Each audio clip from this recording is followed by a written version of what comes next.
No track tests your fear like Talladega. At Talladega, nobody knows. You just don't know what's going to happen. But anticipation is often worse than the fear itself. In this high-stakes ride for speed and survival, this is a mess in turn number 4. if you hesitate, you get run over. You're going to wreck us all blocking like that, dude. One wrong move, and your chase hopes come crashing down. Edwards goes up in the air. How will you handle the fear?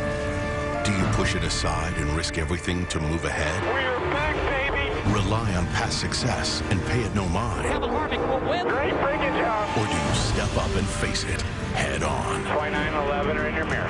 Stay out there, bud. You're going to get him. This has been the Speedway of surprises. Just be cool here. Go give him hell, bud. It's the only way we can make up points. The anticipation has never been greater. Because with the tightest chase in history, the biggest fear is the unknown. And anything goes at Talladega. Here we go, son. Be ready. Go. What could be more fitting in this year's chase for the Sprint Cup than Halloween at Talladega, the one race that could haunt the contenders for the Cup more than any other, and a track that can at times be a house of horrors for some. We're almost set to go with the AMP Energy Juice 500 from the world's fastest speedway. And from the pit studio, Alan Bestwick with Rusty Wallace, Brad Daugherty, and Ray Evernham. Final thought before they fire them up. This is the only time I can ever remember coming to Talladega where there's only 6 points between the guys going for it. It's the most dangerous track. Guys, I can't wait to see what's going to happen. I have no idea what's going to be getting ready to come down. I said it earlier in the day. It's going to be interesting. I mean, we've got guys like Dave Blaney, Joe Nemechek, Sam Hornish Jr. starting up front. They haven't done that at all this year. And half of our chase field starts 23rd on back. Hey, guys, it's coming from the distance, the center of the tri-oval to the start-finish line. Quarter of a mile. That's where it all gets decided. Time for the engines to get amped up. We go trackside for the command. Ladies and gentlemen, please welcome the AMP Energy Grand Marshal Contest winners as they deliver the most famous words in motorsports. Start your engine! Ready to move, gang. Ready to move. You got your I got you guys up here. Yeah, man.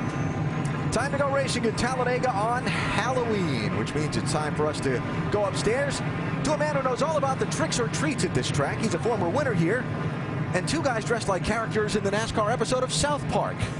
The animators came pretty close. Here are Marty Reed, Dale Jarrett, and Andy Petrie. Oh, thank you, Alan. Hello again, everybody. We'll get you later. Let's talk about strategies here for the 3 guys that are in contention for the chase right now.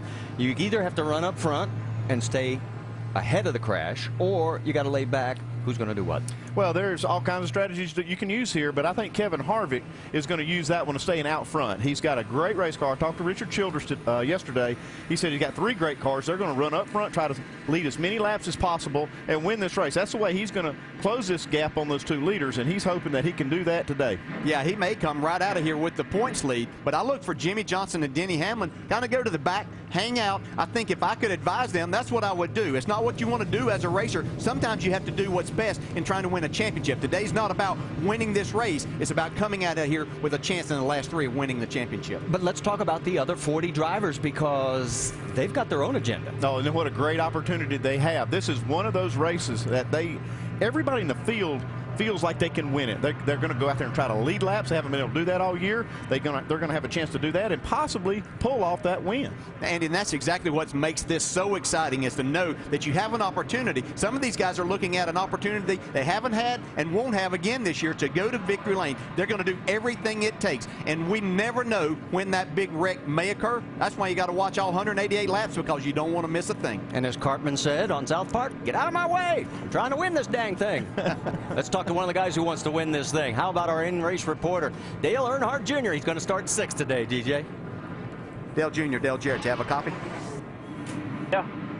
Hey, man, our first question comes from our ESPN mailbag, and Dylan in Atlanta, Georgia asked you 7 of 18 races that you've won in the Sprint Cup Series have come at Daytona and Talladega. Why do you have more success than most of your peers on restrictor plate tracks? I've had some awesome cars, you know. I mean, we made the right moves at the end of the race, but the car was good enough to make them. And with Tony Jr. and Tony Sr. all the way up till the Hendrick equipment I'm driving today, I've always had really solid stuff every time I come here. Hey, Junior, talking about that Hendrick organization, we know how teamwork is talked about there. Has anything been said about the opportunity to help Jimmy Johnson possibly late in the race make up as many spots, or are you just saying, okay, if that opportunity's there, we'll take it if it should arrive? Yeah, it's just an opportunity kind of thing. You know, it's going to, the odds of us being able to team up, being in position to team up aren't going to be awesome, but if we happen to be in that position, I'd like to help him, but he knows just as well as I do that everybody's trying to win the race, and that's what we're here to do. But if we can help our teammate, man, we're going to do that. We're going to try to keep them toward the front when they need it, if that's what lays in front of us. But we're not, you know, if you go out of your way to do things, try to construct situations like that, you can get yourself in trouble. All right, Junior, thanks for talking with us. Good luck in your quest to go to victory lane today, and we'll talk to you later on. Appreciate it. Our over-the-wall reporters, Mark Hollywood Armstrong. He's a front tire changer for Robbie Gordon's number 7. Hello, Hollywood, and got a question for you. No, normally we're talking about speed on pit road, but today it's more about precision, isn't it? Yes, it is, Marty. Today, you can throw the speed out the window. You got to keep your driver in it. You got to keep him in the draft. You got to keep him with the partners that he wants to run with all day long. These might be some of the tools we can use today to help do that. But if we have to pull these tools out, it's not going to be a good day for us. So it is Halloween, and it is trick-or-treat night. So, guys, let's just reach in the bag today and see what it'll pull out for us with this race team today. All right.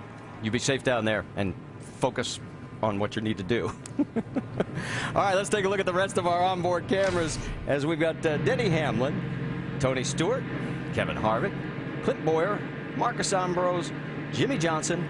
We've already talked to Dale Jr. and Carl Edwards. So you know what it means. That music says it's time to go green, and that's next after this message from AMP. Welcome back to the AMP Energy Juice 500 here at Talladega Superspeedway. Cars on the pace lap as we're going to set the grid for you. It'll come across the top of your screen. 3 cars did not make the field. Landon Castle, Travis Quapple, and that's going to hurt that 38 team in their quest for the 35th and final guaranteed spot. And Johnny Sauter, the 3rd, that did not make the field. No cars will be going to the rear. And if you were with us for Countdown, you heard the 3 chase contenders in the top 3 positions talking about their strategy. Just in case you missed it, here it is. It's a fun race. I enjoy it. It's very strategic as far as where you put yourself and the things you can't control are you know, making a mistake or somebody else making a mistake and getting in that big wreck. I'm just going to try to get up front somewhat early, lead some laps, and see if we can lead the most. If we can and we get in the middle of the pack, then you'll see me try to hit the escape button. You just look for people that have the same philosophy as you do at the start of the race and at different parts of the race. At the end, you know, all the friendships you build and the way everybody works together goes out the window because we all need the best finish we can get. And talk about the finishes this year in 2010 on the restrictor plate tracks. Jimmy Johnson has not fared well at all. No better than 31st. Meanwhile, Kevin Harvick has been the best of the 3, winning twice in that time frame. All right, we've talked about the top 3. Let's talk about some of the others in the field of this 43. Jamie Little, you're up. Well, Marty, one driver who hopes to turn some more treats today rather than tricks is Kyle Busch. And if practice was any indication, that could be the case. On Friday, he hooked up with Denny Hamlin, his teammate. They turned a fast lap average of 201 miles per hour. Today, watch for Kyle to help his teammate get that points lead in the championship. But the #1 priority is to win this race. And hey, if today is anything like the finish was last night in the truck race when Kyle won in thrilling fashion, we're all in for a treat. Dave Burns? Well, Jamie Martin was a top 5 car here in the spring, but he qualified 30th for today's race. He said he was surprised after that because of how well the car ran in the big pack. He was fastest in final practice. But it won't be any surprise if Mark can win here this afternoon. He's a 2-time winner here. The team has been running well lately. And remember, just last week, he came from 2 laps down to finish 2nd at Martinsville. Starting 30th today? That doesn't scare Mark. Vince Welch? For Tony Stewart, it's now or never. 236 points out of the championship, a long shot for sure, but this team's not ready to throw in the towel. In fact, crew chief Darian Grubb said they don't need a miracle, they just need a little wreck and a lot of luck. Smoke won this race 2 years ago. If there's to be a storybook comeback, he'll need to do it again today. Doc? Well, Vince, if you just mention the word Talladega to drivers and race fans, it'll conjure up visions of high speeds and high risks on the high banks of NASCAR's largest super speedway. And how appropriate on Halloween, the drivers are getting set to endure the most frightening 500 miles of the year. Now, right now they're asking themselves, do I have the nerve? Do I have the skill to cram my throttle foot on the floor and leave it there for the next 3 hours without making a mistake? And if someone makes a mistake, do I have enough tricks up my sleeve to dodge the sliding cars in the big one and treat myself to a top 5 finish? It is trick or treat NASCAR style at Talladega. Frightening to some, but for those of you at home, it should be fun to watch. Marty? It sure is going to be. Thank you, Doc, and everybody. And let's take a look at the track facts, because this place is awesome. The highest banks, the fastest speeds. What else do we say? It's big, it's fast. The only thing that really matters, for 187 laps, you're going to position yourself for that final lap. You hope that it ends on 188, but the last few we've seen go a little bit longer. There's 188 opportunities for other guys to lead laps, though, and they're going to be trying to do that all day. And speaking of that, remember that the April race set a record for NASCAR, not just here at Talladega, but for the entire series. And remember, we went extra. We had 200 laps total. That was the most ever. Could we have 3 green-white checkers here today? 29 leaders, 88 lead changes the last time. And as they get ready to come around for the green flag, let's listen in on the 48 radio as that last-minute words of encouragement. Well, it's a beautiful day for a race. It's going to be an exciting race, guys. Like we said, this should be nice and smooth. Mind our P's and Q's for the first 3 quarters of this race, and then we'll do what we got to do at the end of it. I'd like to say hello to all the fans out there in the stands, everybody listening to us on TV. Hope you guys enjoy the race. Thank you for your support. And thank you, Chad, and everybody else, as the cars now making their way out of turn number 2, and already the 97 is falling back to the rear, Jeff Fuller. So he is going to start that way.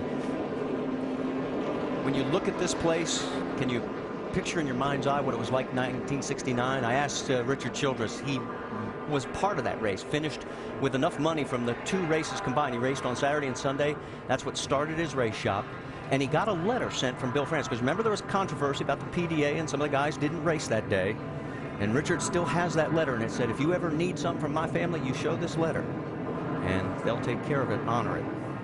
Well, it was quite a spectacle that day. You know, a lot of drivers didn't like the opportunity of having to come here or be here, but it has turned into just a show in itself, and we're in for an exciting race today, no doubt. You know, I can think back as a driver, a lot of nervous moments about coming into these races, but once you got involved in it, it was so exciting. Now he has a driver with a chance to win the championship. The 29 right there of Kevin Harvick. He's got to duke it out with Jimmy Johnson, Denny Hamlin, and as they get ready to come through turn number 4, I can't imagine what's in the knot of a driver's stomach. Well, I think everybody's here knowing they have an opportunity to win this race, but the 3 drivers that probably have the biggest concern, we've talked about those guys battling for a championship, and there's just nowhere to hide at this. You can lay back and you can try to miss everything. At some point in time, you're going to have to start going forward, and as we've seen, you know, anything can happen, even coming to the last lap to the checkered flag. Well, you can hear the crowd coming to their feet. Pace car is off. It's Halloween. The monster on this day is this track. It eats race cars for lunch. 500 miles of terror for the drivers. 500 miles of excitement for us. And as they come through the tri-oval, we get ready for the biggest race in the chase. We're green at Talladega.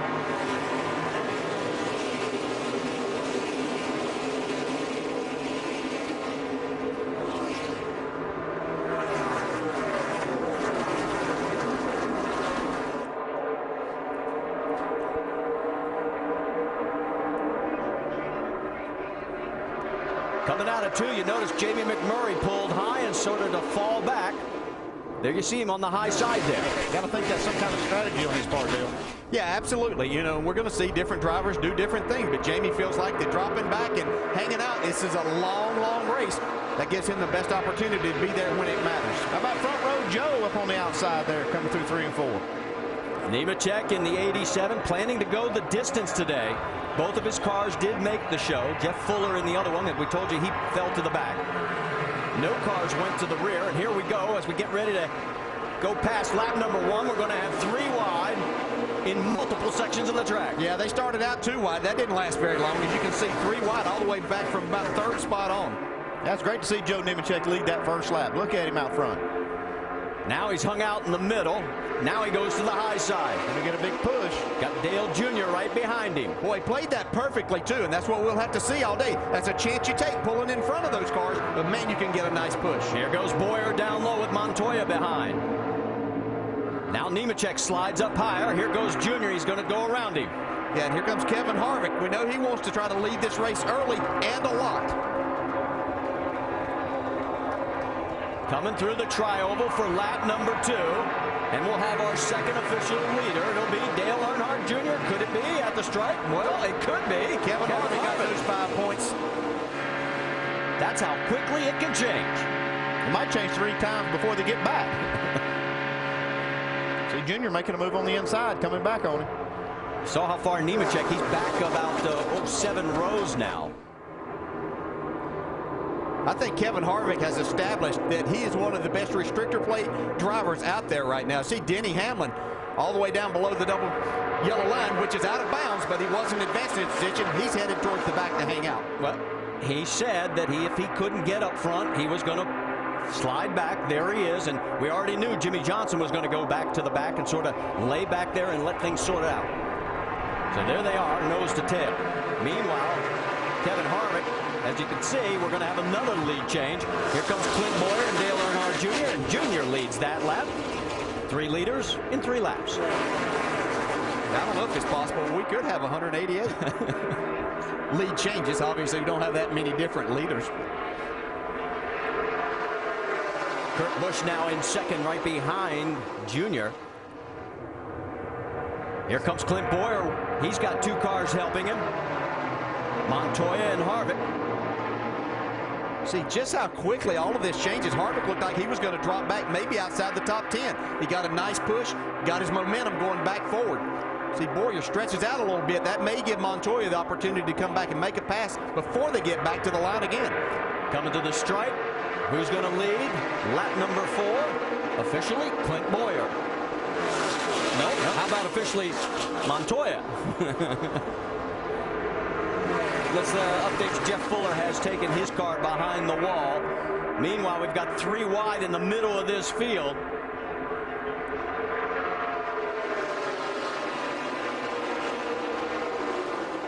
Bobby Labonte right there. And here comes Montoya. He's lost his drafting partner for the second. Uh-oh, look at Harvick there. He almost got tagged. Yeah, you got to be careful. Casey Mears. Harvick had that moment of indecision, and that could have been very costly.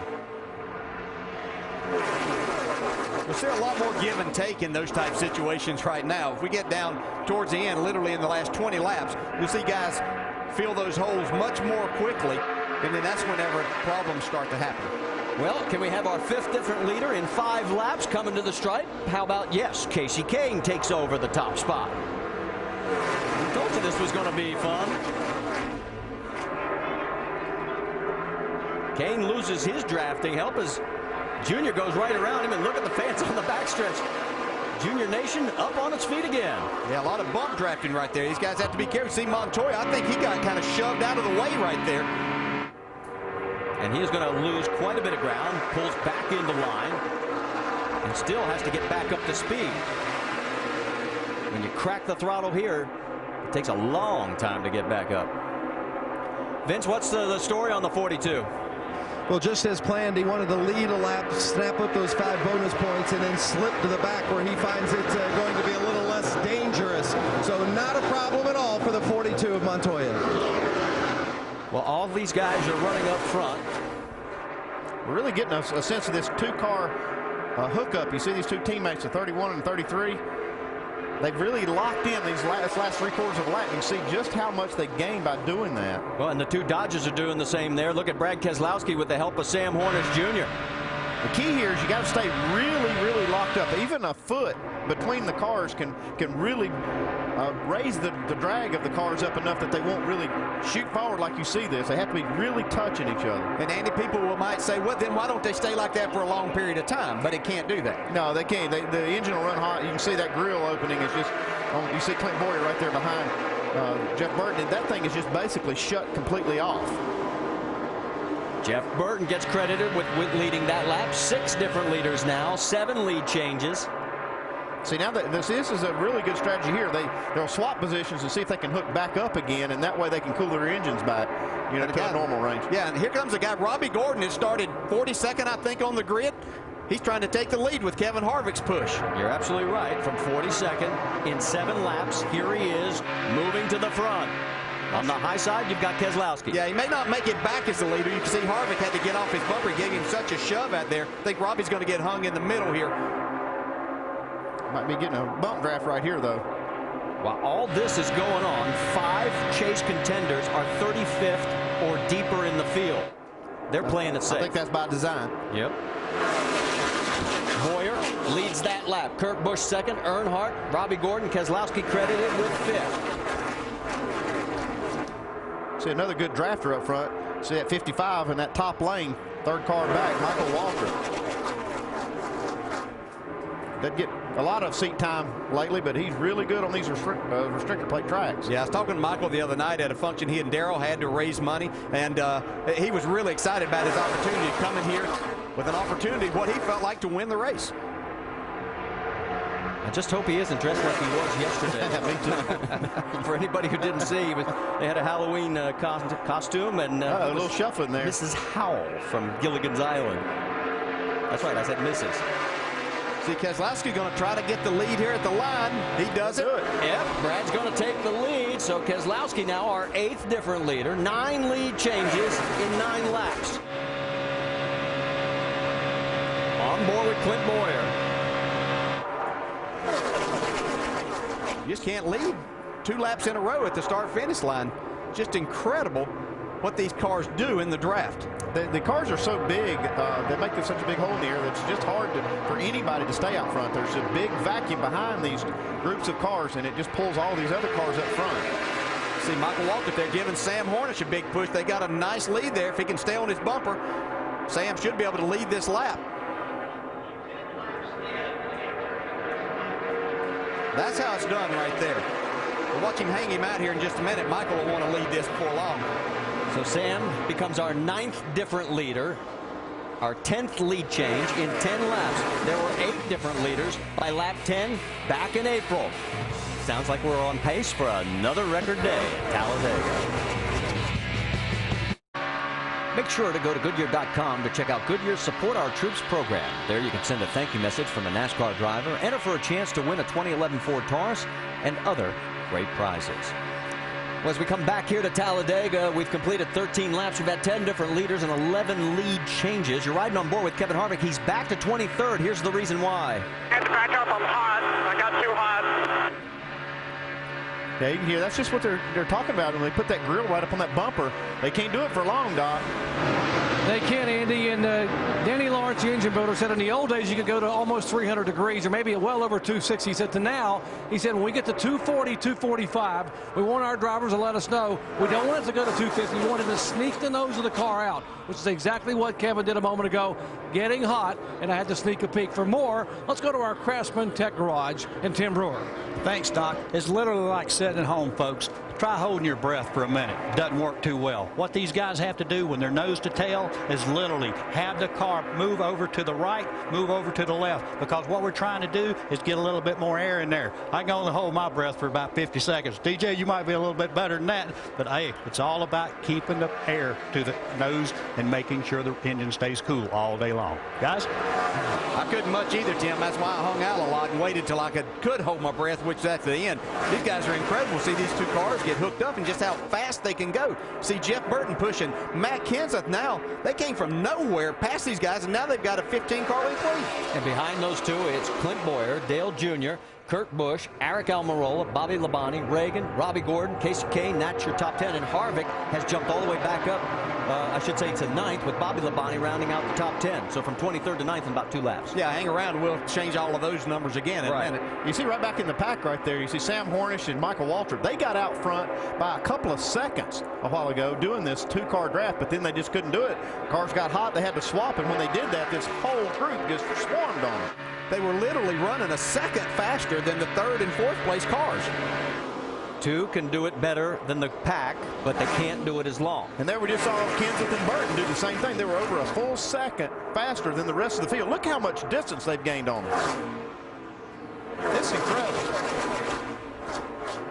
They're flying down the backstretch now. Now watch this. They're going to get side by side, and now they're going to create a lot of drag. They're going to slow way up. This group behind them is going to come like a freight train. Yeah, they're just going to swap spots here for a second. Kenseth's going to get in behind Burton. He's going to try to do the same thing so they can keep a lot of this lead.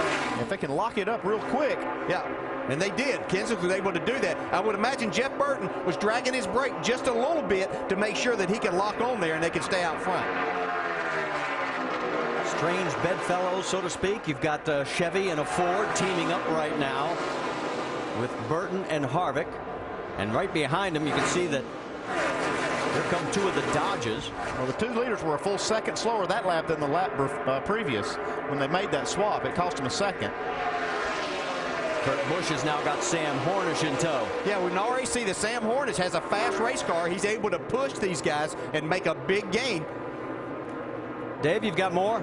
Well, this would be the one that would be more planned, working with your teammate to run up on these guys, and it looks like they're going to catch them and pass them. The one with Michael Waltrip a few laps ago, I did confirm with their pit box the fact that they didn't plan that one. That's just the kind of thing that happens here at Talladega. You see someone going to the front, you think you can run with them, and you go. But now the teammates hooking up and trying to take the lead at the start-finish line.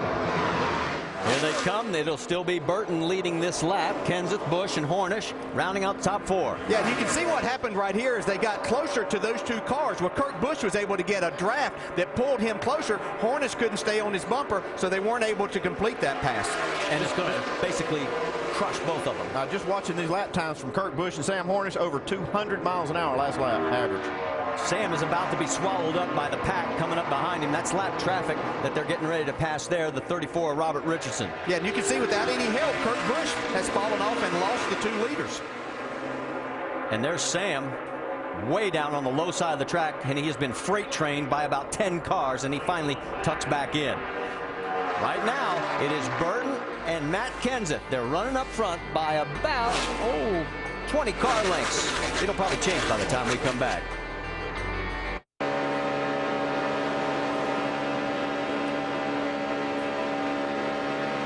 Chevrolet wants you and 3 of your friends to meet Kevin Harvick and Miss Sprint Cup at the NASCAR Sprint Cup Awards Ceremony in Las Vegas. You could also win 2 all-new Chevrolet Cruze LTZs to go along with your trip.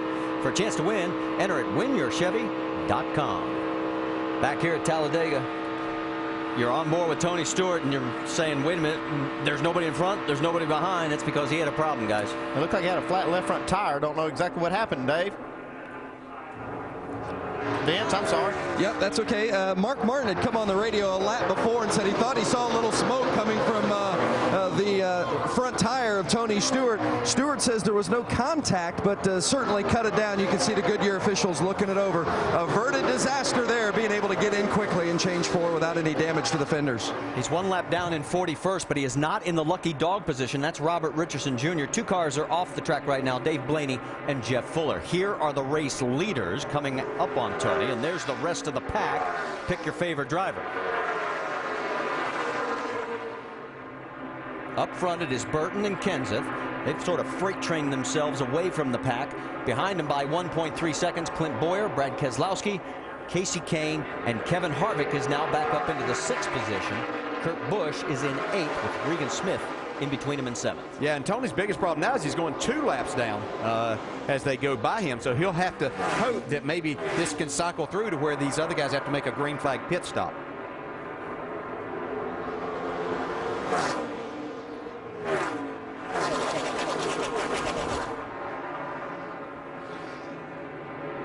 You can see Tony still on the low side of the track, and these 2 up front will change positions again to give the 17 a chance to cool his radiator. Yeah, they're being masterful at this. They're keeping about a 2-second lead here, which is incredible that they're working this well together. But they lead about 2 laps each, and then they switch so that they don't hurt their engines.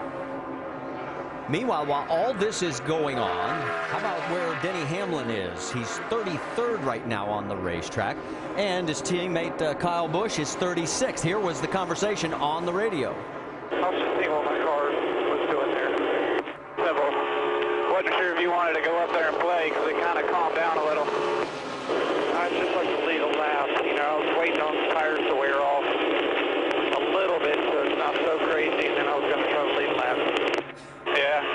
I don't know if you want to do that, though, because the more tires wear off, the less you can push, you know? Right.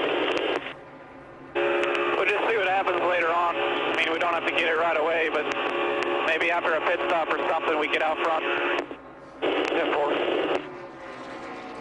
Yeah, and there's different ways to look at this. You know, if I were going to employ that strategy that they are back there, I would wait and maybe stay out a lap on the green flag stops to lead a lap. Or if it happens to be under caution, you can also stay out if you're going to hang out at the back anyway. It doesn't hurt you. So there are different ways to go about it. Some point in time, you got to know what your car will do throughout the day.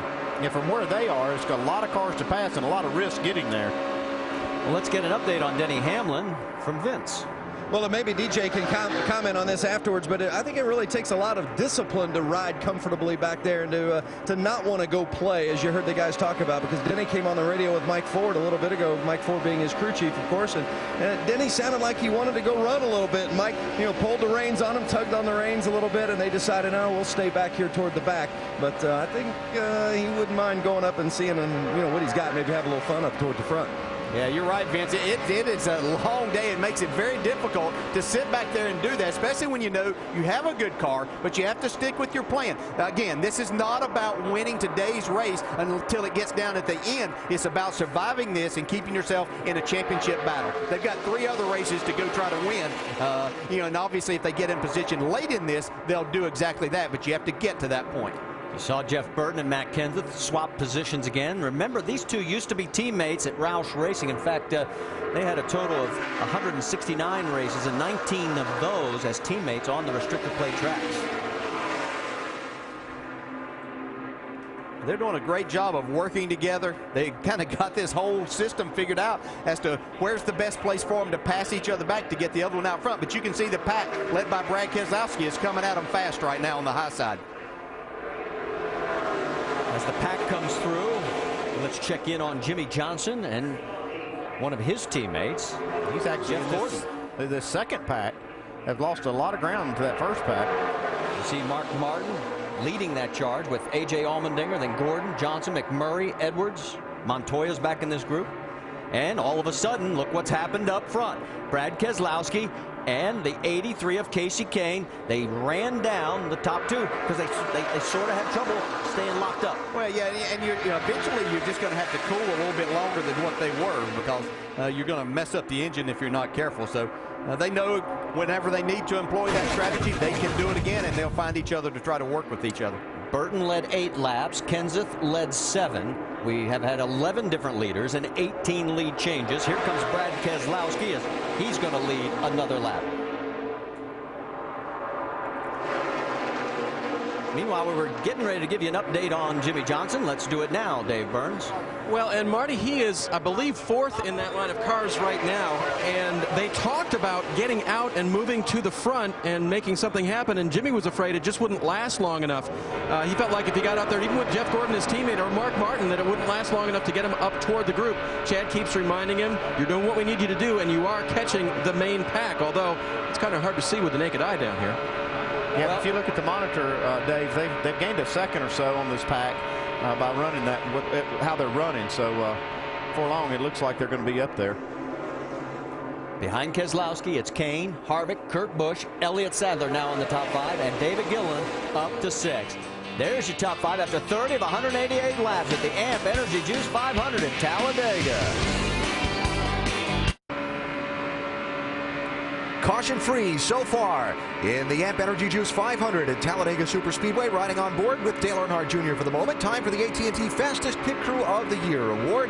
Currently in the lead, Jeff Gordon's team, but you can help determine the standings. Vote from your AT&T phone by texting the car number of your selected crew to 2258. The pit crew you think's the fastest and most valuable. From the pit studio with Rusty Ray and Brad getting ready in just another lap or so for green flag pit stops. We talked about it on Countdown, what to watch for when they come to pit road en masse. Well, Alan, it's going to get crowded. They're going to probably come in 3 different waves, 2 big packs and 1 small pack. They're going to have to be careful getting on, not to bump into one another, damage aerodynamically, and do not make a mistake on pit road. If you lose that draft, you're going to go a lap down. And the most important thing, Ray, for me as a driver, I had to get this car to the bottom of the racetrack. I've got the hand signals going on right now. I'm telling everybody behind me I'm getting ready to pit. I do not want to get hung on the outside where I can't get down. And when I get down, I got to remember, I'm coming from 195 miles per hour, and I got to slow this baby down to 55 miles per hour. So, Brad, it's a big slowdown for me. Yeah. The thing for me is, we've got 5 of our chasers just kind of hanging out in the back. Are they going to maintain that position, come in, get nice, smooth pit stops, go back out, and continue to stay back there as they knock off laps throughout the day? It's been a game of swap the lead at the front of the pack so far today. 21 lead changes among 11 drivers through the first 35 laps, and the 2-car draft has been a big story. 2 drivers hooking up bumper to bumper and pushing their way to the front. We see it now with Clint Boyer, 33, and Jeff Burton, 31. Yeah, Alan, but it's been pretty dangerous. We're hearing a lot of drivers who are running in that second position are overheating, and they've got to cool the engine off and pull back out. My problem with that is they keep overheating, then cooling the motor, overheating, cooling the motor, back and forth. And I got to believe if this continues, it could start hurting engines and hurting performance in those cars. We'll keep an eye on that as the day unfolds. Burton abandons that 2-car draft.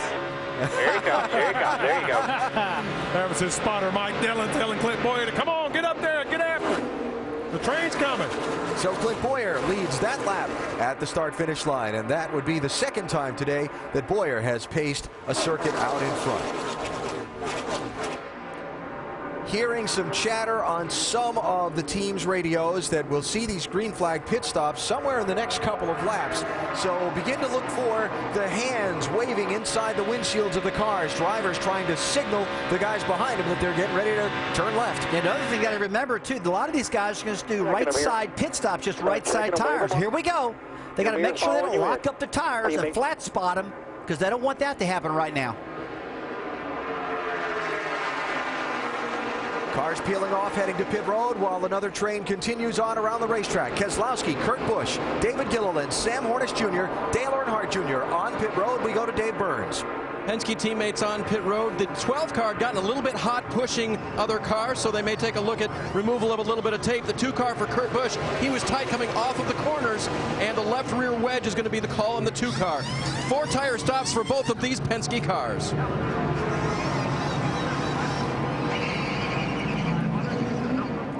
Don't speed, don't get busted and have to make that pass-through penalty, and now we'll see when the next wave begins to slow down. Hearing the leader, Clint Boyer, is going to be heading toward pit road shortly. Not this lap.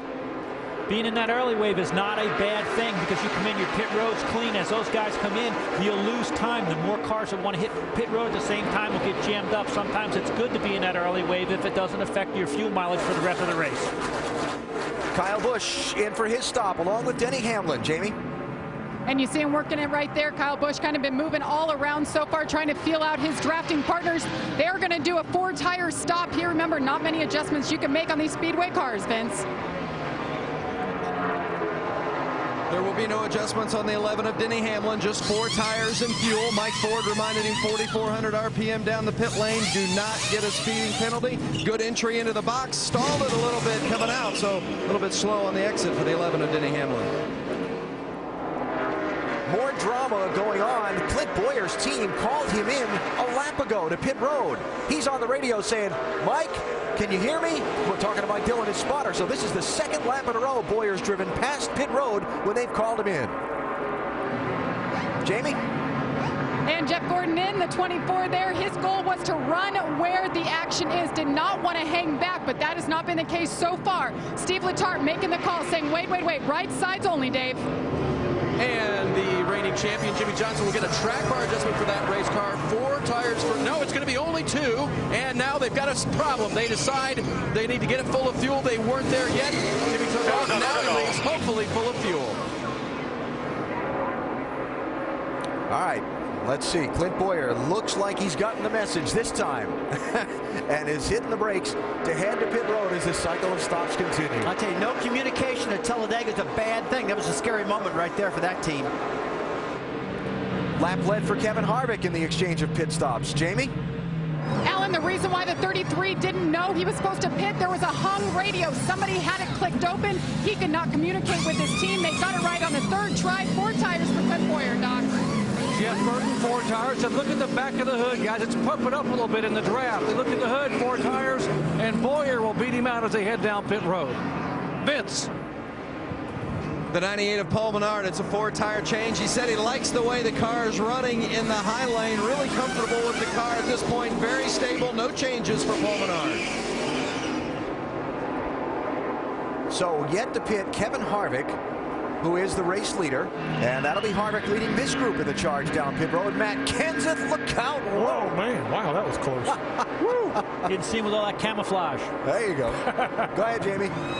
And Matt Kenseth saying he needs a little more speed. The goal was to stay with the 31. They're going to fill it up with Sunoco fuel, and it is going to be a 4-tire stop for the 17, Doc. 4 tires, chassis adjustment, and Kevin Harvick said you got to take some tape off the grill. The temperature is 240 and not going down, even outside the draft. He's down and away. There's something to keep an eye on for Kevin Harvick. And once they get those engines that hot, Alan, it's hard to cool them down. All right, so the cycle of pit stops continues for the moment. The guys just coming off pit road have to get back up to speed, which takes a couple laps to get full song up to speed. Well, I was really wondering how long these guys could go on fuel. Looks like Kevin Harvick went 39 laps.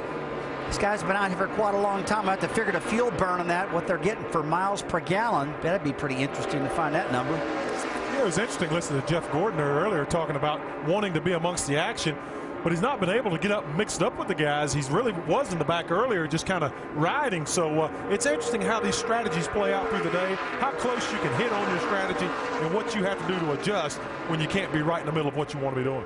So as the pack has broken apart through the series of green flag pit stops, you see David Ruderman in the 00 and Marcus Ambrose in the 47. They are the leaders in that 2-car pack, but now the rest of the field beginning to kind of close back in as the draft reforms. You got to be thinking, if I was Denny Hamlin, man, I want to get some points. And if I'm thinking Kevin Harvick, I got some points. I mean, these guys that have not led a lap yet, Denny Hamlin, Jimmy Johnson, you got to be getting a little bit antsy, Brad, wanting to get up there and lead at least a lap before they go back highs again. Especially Denny Hamlin, who's been in the back most of the day, just riding around. He and Kyle Busch hooked up earlier in the day. They both were super fast, but he just maintained that 20th to 25th position.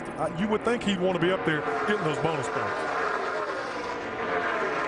So after the cycle of pit stops, you have Denny Hamlin showing back in 19th position. Jimmy Johnson showing, where is he? He's just a little bit farther behind. Jimmy Johnson's back in 17th, just moved to 16th. And Kevin Harvick being swallowed up by the pack coming off of pit road. Harvick now being shown in 20th position as, again, the pack reforms after the green flag pit stops. So we're caution-free, 25 lead changes, 13 leaders. The first round of pit stops complete. It's been pretty wild so far at Talladega, and a lot still to come. It's the 83rd time we've been racing at Talladega Superspeedway, and it has not let us down, as the 2-car freight trains that we have seen have been better than the multi-car efforts. But don't try this, not even on Halloween, on your freeway at home. I don't think the local constabulary would approve, especially if you're trying to do it at 200 miles an hour. As you see, the pack has reformed after the first round of green flag stops.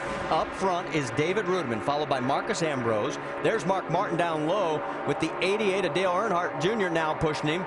And a little bit further back, there's also Denny Hamlin in that inside lane. Now, notice the 39 of Ryan Newman. He is 1 lap down. First car a lap down, 36. What's going on with the 39, Jamie Little? Well, I'll tell you, Marty, it started actually when his teammate Tony Stewart had that flat and had to pit. All of a sudden, Newman said, I don't know what's going on. I have not lifted once today. My car won't go anywhere. At least he's in a pack now. He's been running most of this race way in the back all by himself, and he did get swallowed up, went a lap down, but the car just down on power, Marty. Look out on that inside line. A lot of bumping and banging going on. Everybody managed to hold on to it. It was getting real dicey right around the 77 of Sam Horners and the 33 of Clint Boyer. Yeah, look at Denny Hamlin push Jamie McMurray. We know how good Jamie's been at these, but Denny Hamlin's been probably the best pusher of anybody. He wants to lead and get those 5 bonus points. Remember, he was hanging out in the back not long ago. And so was Mark Martin. He was in that second pack as well. Hamlin goes around. Here comes the 77 with him, as well as Boyer and Burton. It's still the high line that's got the lead right now as Mark Martin. Can he hold on to it as they come through the corner? Sam Hornish Jr., you see pushing Denny Hamlin. He's done a good job of that today, pushing a lot of cars to the lead. Let's see if he can push Hamlin up there. He's going to get him here by the time they get to the line if they don't wreck first. Man. You got to hang on, but Denny Hamlin's going to get 5 points. So Denny Hamlin does get credited for leading lap number 4. You led that one. You and him are clear. All clear by 5. 15 leaders now, 27 lead changes. He is the 5th chase contender to lead a lap today. See, Sam Hornish Jr. really doing a good job on that 2-car hookup. Yeah, these Dodges seem to really have a lot of power here today, and that's going to really be in their favor when it comes down time to win this race. In case those letters weren't close enough, that was Charger. See, now they've already pulled out from this group. And as we mentioned earlier, the 2-car effort aerodynamically is better than the multi-car behind them, and here they go. See Hornish pull out now. He's going to have to cool his engine down just a little bit, or the water in there. See, Hamlin will try to get back on his bumper and see if they can stay out there. That's where Denny Hamlin would love to be, out in front of this whole group. And how hard is that to do? Because you can't afford to break the throttle open, right? Yeah, but you got to break. You got to let that guy get back to you. So you've got to do something, either drag the brake, and that's what allows the rest of these guys to catch you then. But can't stay there for long. But Denny's good at it. He'll push Sam back to the front here. On the high side, it's Mark Martin getting the push from Clint Boyer with Jeff Burton right behind him.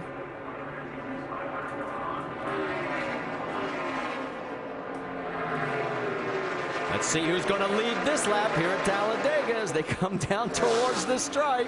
That guy's going to be holding that blue passing flag all day long up there in the stand. Mark Martin gets credited now as 28 lead changes among 15 different leaders. In fact, let's get an update on the 5, Dave. Well, Mark has kept it no secret, Marty, that he is not a fan of pushing or of being pushed. So I asked crew chief Alan Gustafson, well, when did he come on board with this? Because he seems to have done it well. He was 5th here in April. He said when they did the test this spring for the spoilers on the cars and the gear ratios, he said Mark worked with Jeff Gordon during that day. And that day was when Mark said, you know what?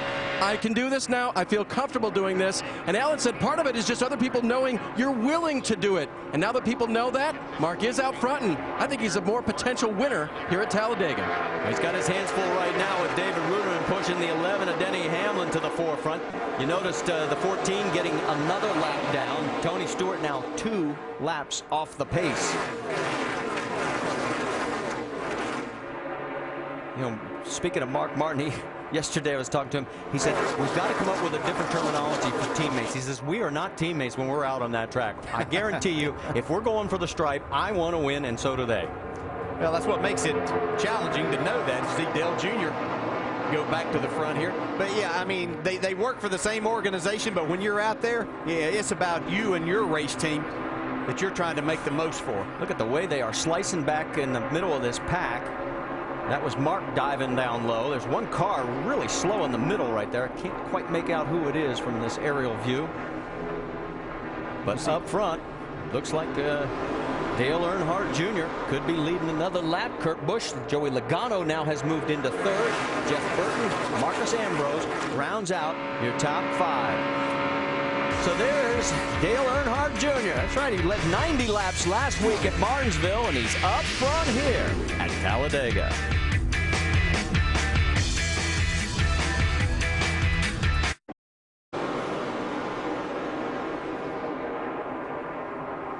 Welcome back to the AMP Energy Juice 500 here at Talladega. Make sure to go to NASCAR.com for all your latest NASCAR information. I've got 2 guys standing up here pointing all over the place. You guys are wound up today. Oh, there's just so much going on. This is just great racing to watch these guys. Yeah, you see Ambrose and Ruderman up on that outside now. They've got that 2-car hookup. See how far they can take it. Let's reset the front for you. It's Dale Earnhardt Jr. with Kurt Busch right behind him. Then Joey Logano, Montoya, Elliott Sadler. Then Hornish, Ruderman, Truex, Scott Speed. That's your top 10. But that'll change quickly.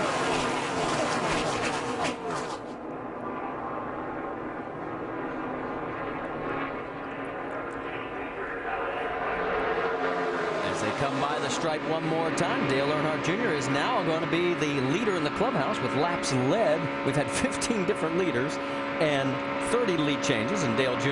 is who we're focusing on in our Gillette Pro Glide profile. You can see his starts here at Talladega with the 5 wins, and who knows, maybe today could be number 6 and end that streak. You got that in just in time because Ambrose is going to the front with this big push. Marcus got David Ruderman. Ruderman has been doing a great job. He was pushing the boss, Michael Waltrip, around a little bit earlier. And look at it, 3 wide behind him. Here we go. Jeff Burton's in that middle, and so is Casey Mears. And the 31 of Jeff Burton sort of sliding back along with the 17. Let's get an update on the 31, Doc. Yeah, Marty, Jeff says I've lost some speed in the car, and I'm not sure why, but he told Todd Berrier he thinks when they were bump drafting the 17 car of Kenseth that he may have bent the hood, the back of the hood, right where it goes into the cowl. And that's a very important part here to get airflow in terms of horsepower. And Jeff said for whatever reason, we've lost speed, and I can't get it back right now. We're going to look when we get on pit road again at the very back of the hood. You see a lot of movement. Marcus Ambrose is falling back like a rock right now. That was Marcus's view, and you could see everybody going by him there. The 09 on the high side is Bobby Labonte. Brad Keselowski pulls right in front of him. A little bit further forward, you see the 6 of David Ragan. Ragan's one of those guys that just lost contact with the pack. He is the first car 1 lap down, shown in 33rd. Newman 1 lap down in 34th. Yeah, you see Kyle Busch there in the 18 who was hanging out in the back in that before those round of pit stops. He's going to try to push David Ragan up there, and he's going to try to take the lead himself. Ragan's been running good, but he had some problems on pit road. In all that exchange, anyway, he ended up losing the draft in a lap down, but has a pretty fast car.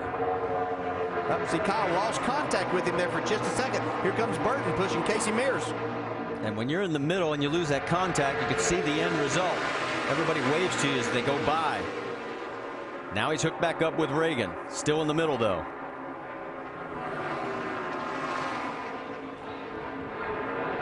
Couple more cars, including the 17 of Kenseth, pulled down into that second line. Here we come past the stripe again. It'll still be Dale Earnhardt Jr. leading. He's now led a total of 11 of the 62 laps. I know one thing. If it got down to the end of this race and I can find Jeff Burton to get on my bumper, that's who I'd want here today. He has a fast car, he has a good engine, and he knows exactly how to handle this 2-car draft. He's pushed a number of people to the lead. Now you can see he's going to hang Casey Mears out to dry. Well, maybe you wouldn't want him there. Maybe not. Maybe not on the last lap. Yeah. And for a guy who reportedly has a bad nose and maybe a problem, he's still flying.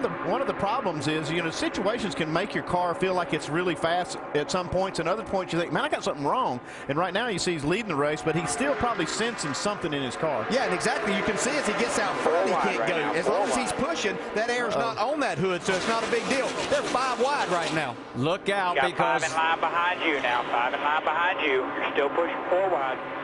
Yeah, we are. We can see that plain as day. Look at this. This is getting real dicey.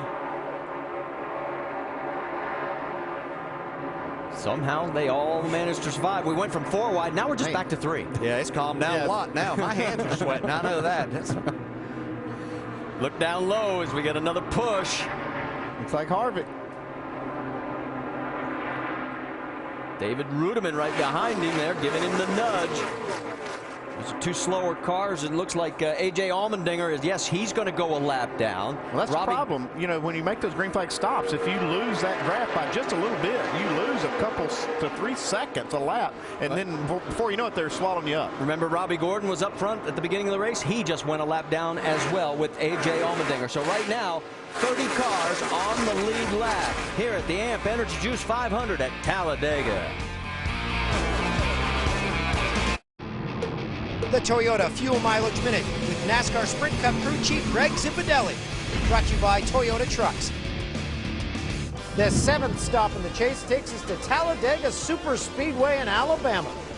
Talladega freak show. It's all about being there at the end. You know, you'll see a lot of guys just ride around in the back, try to avoid the big one. Boogity, boogity, boogity! Let's go racing Talladega style, boys! Well, it's the only racetrack in the chase that we go to the restrictor plate, so it's all about drafting. It's all about having a friend.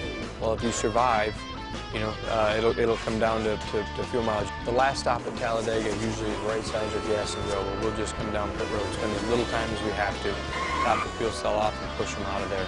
You're going to see 6-10 guys getting a wreck, sometimes 20. So, I mean, it's one of those places that you chew your nails the whole entire day.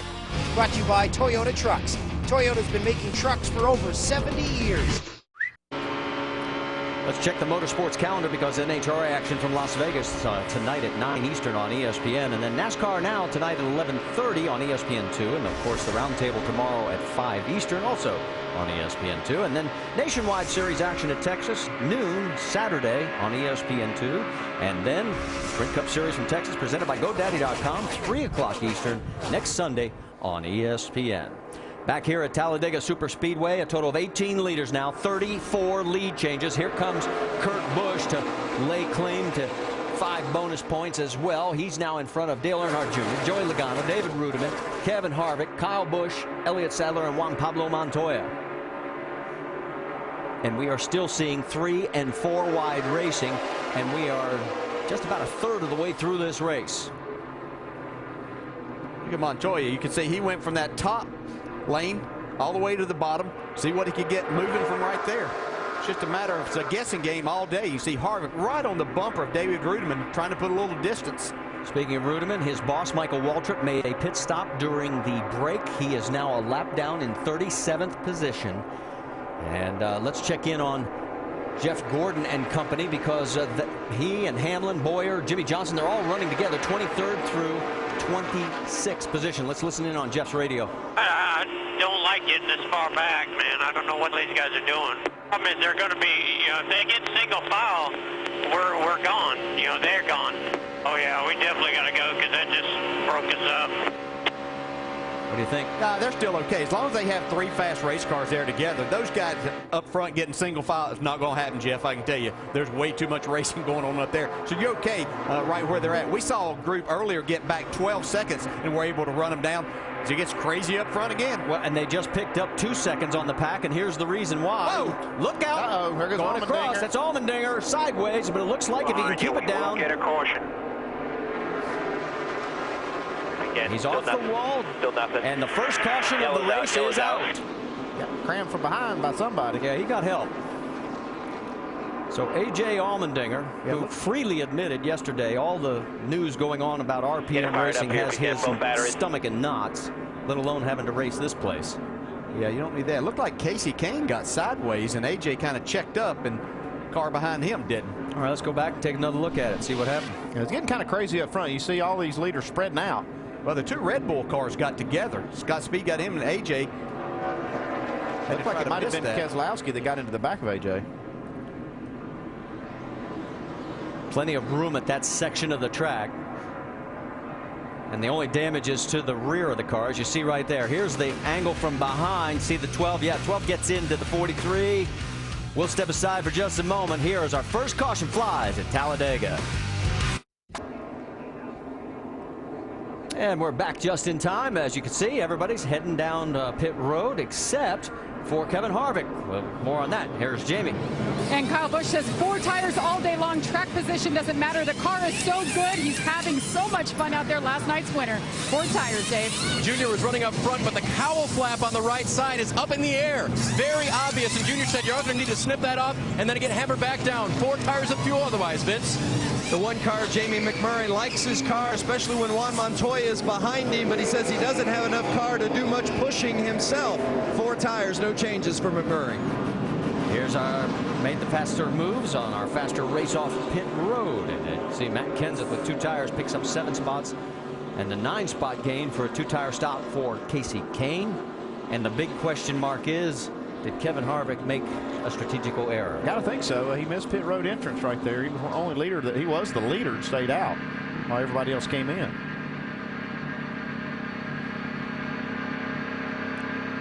While we've got a moment, let's get you the Aaron's lucky dog. It will be Robbie Gordon, as he will now come back on the lead lap, giving us 30 cars on the lead lap here at Talladega.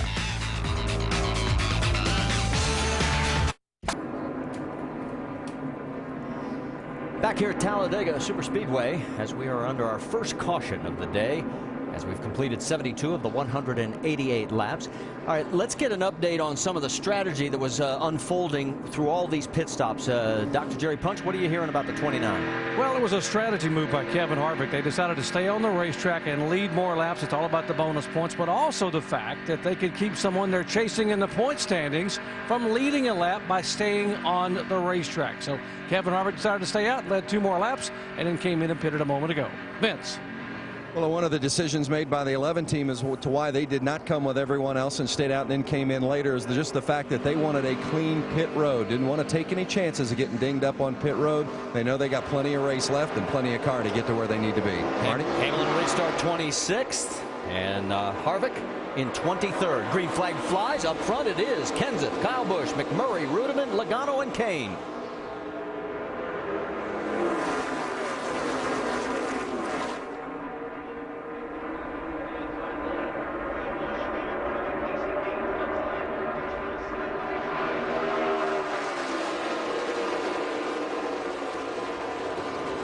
What if David Rudiman doesn't win this race, he should get the award for having the best push. He has been helping so many different people today. Here he is right behind Kyle Busch, and here comes Jamie McMurray giving Kenseth. I was going to ask you, Andy, in two-car breakaway, who has the advantage there? I don't know. We'll see. I guess the one going the shortest route is the way it looks right now.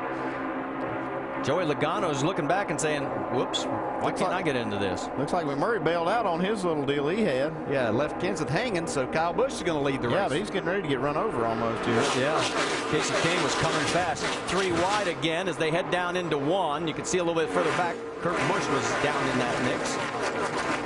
Now we're going to drive 3 wide through 2. We're going to try and make it 4, guys. We've done that once today.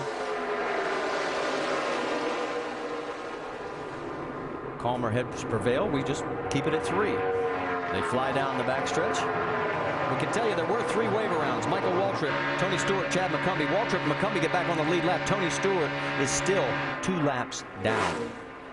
Yeah, that flat tire early in the race really going to hurt Tony's chances. He's going to need a few more cautions to happen to make some things go his way and get him back in this race. Sam Hornish gets left in the middle.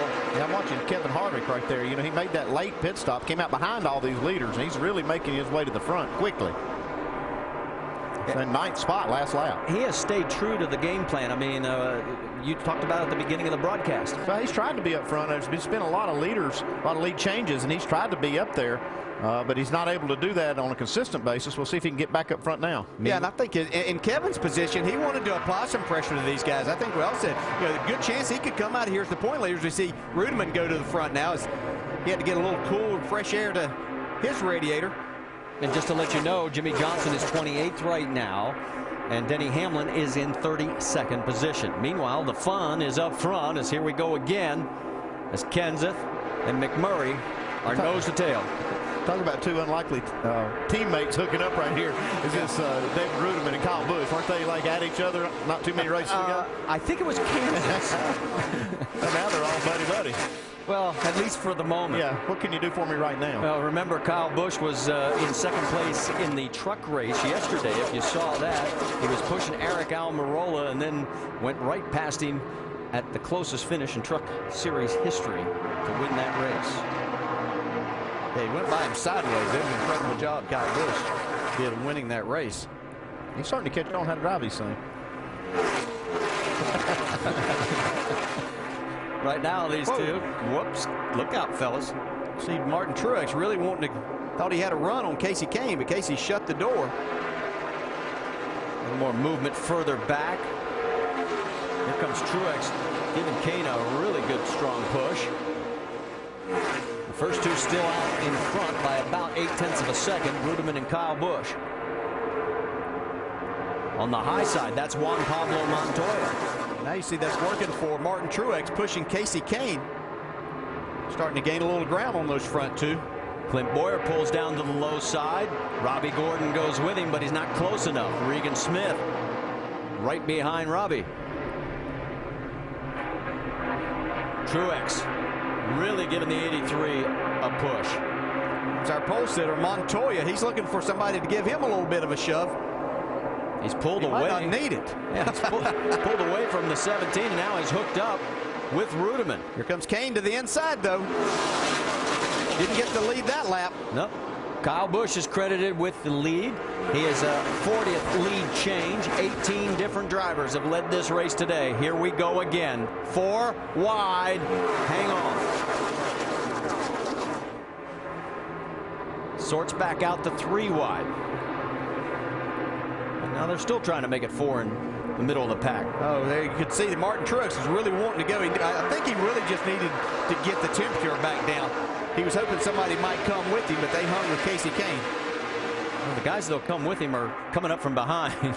They may pass him because he is dead in the middle of the track right now. Well, he's found his teammate, David Ruderman, right now. Ruderman just getting right up to his bumper. Got to work that middle now.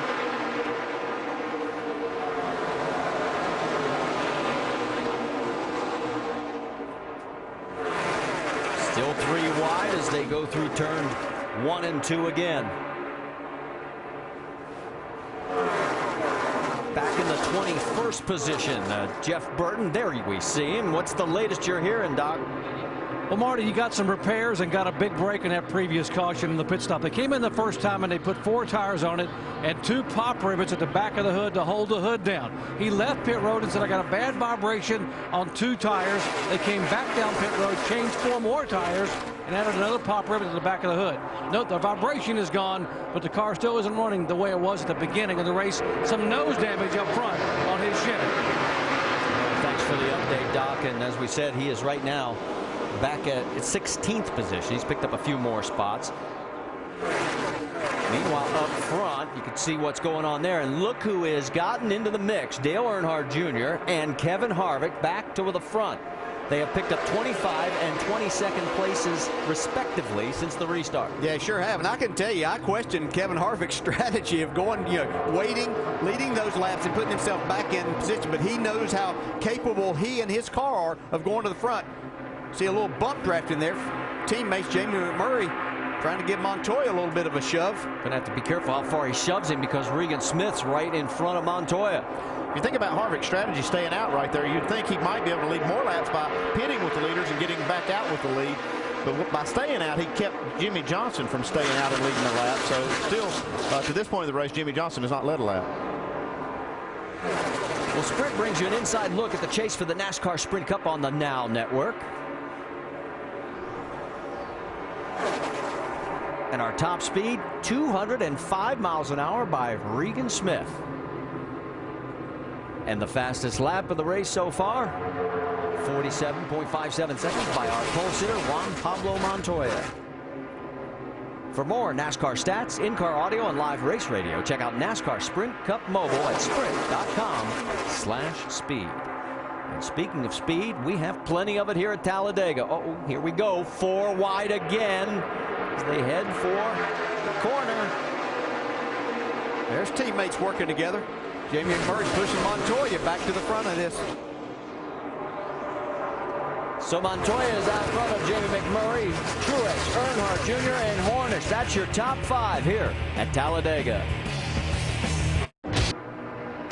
This week on ESPN's Monday Night Football, Peyton Manning and the Colts seek revenge for a Week 1 loss to AFC South rivals, the Texans, in a game where Arian Foster ran away with a stellar breakout performance. It's the Texans-Colts. It's ESPN's Monday Night Football, 8:30 Eastern. Our coverage begins at 7 Eastern with Monday Night Countdown served up by Applebee's. That was easy for me to say. Shouldn't be a lack of points scored in that game. No, I don't think so. Be pretty entertaining like this race. It sure is. Juan Pablo Montoya is up front right now with Jamie McMurray, Kevin Harvick, Clint Boyer, Casey Kane. That's your top 5. We've had 45 lead changes between 18 different drivers.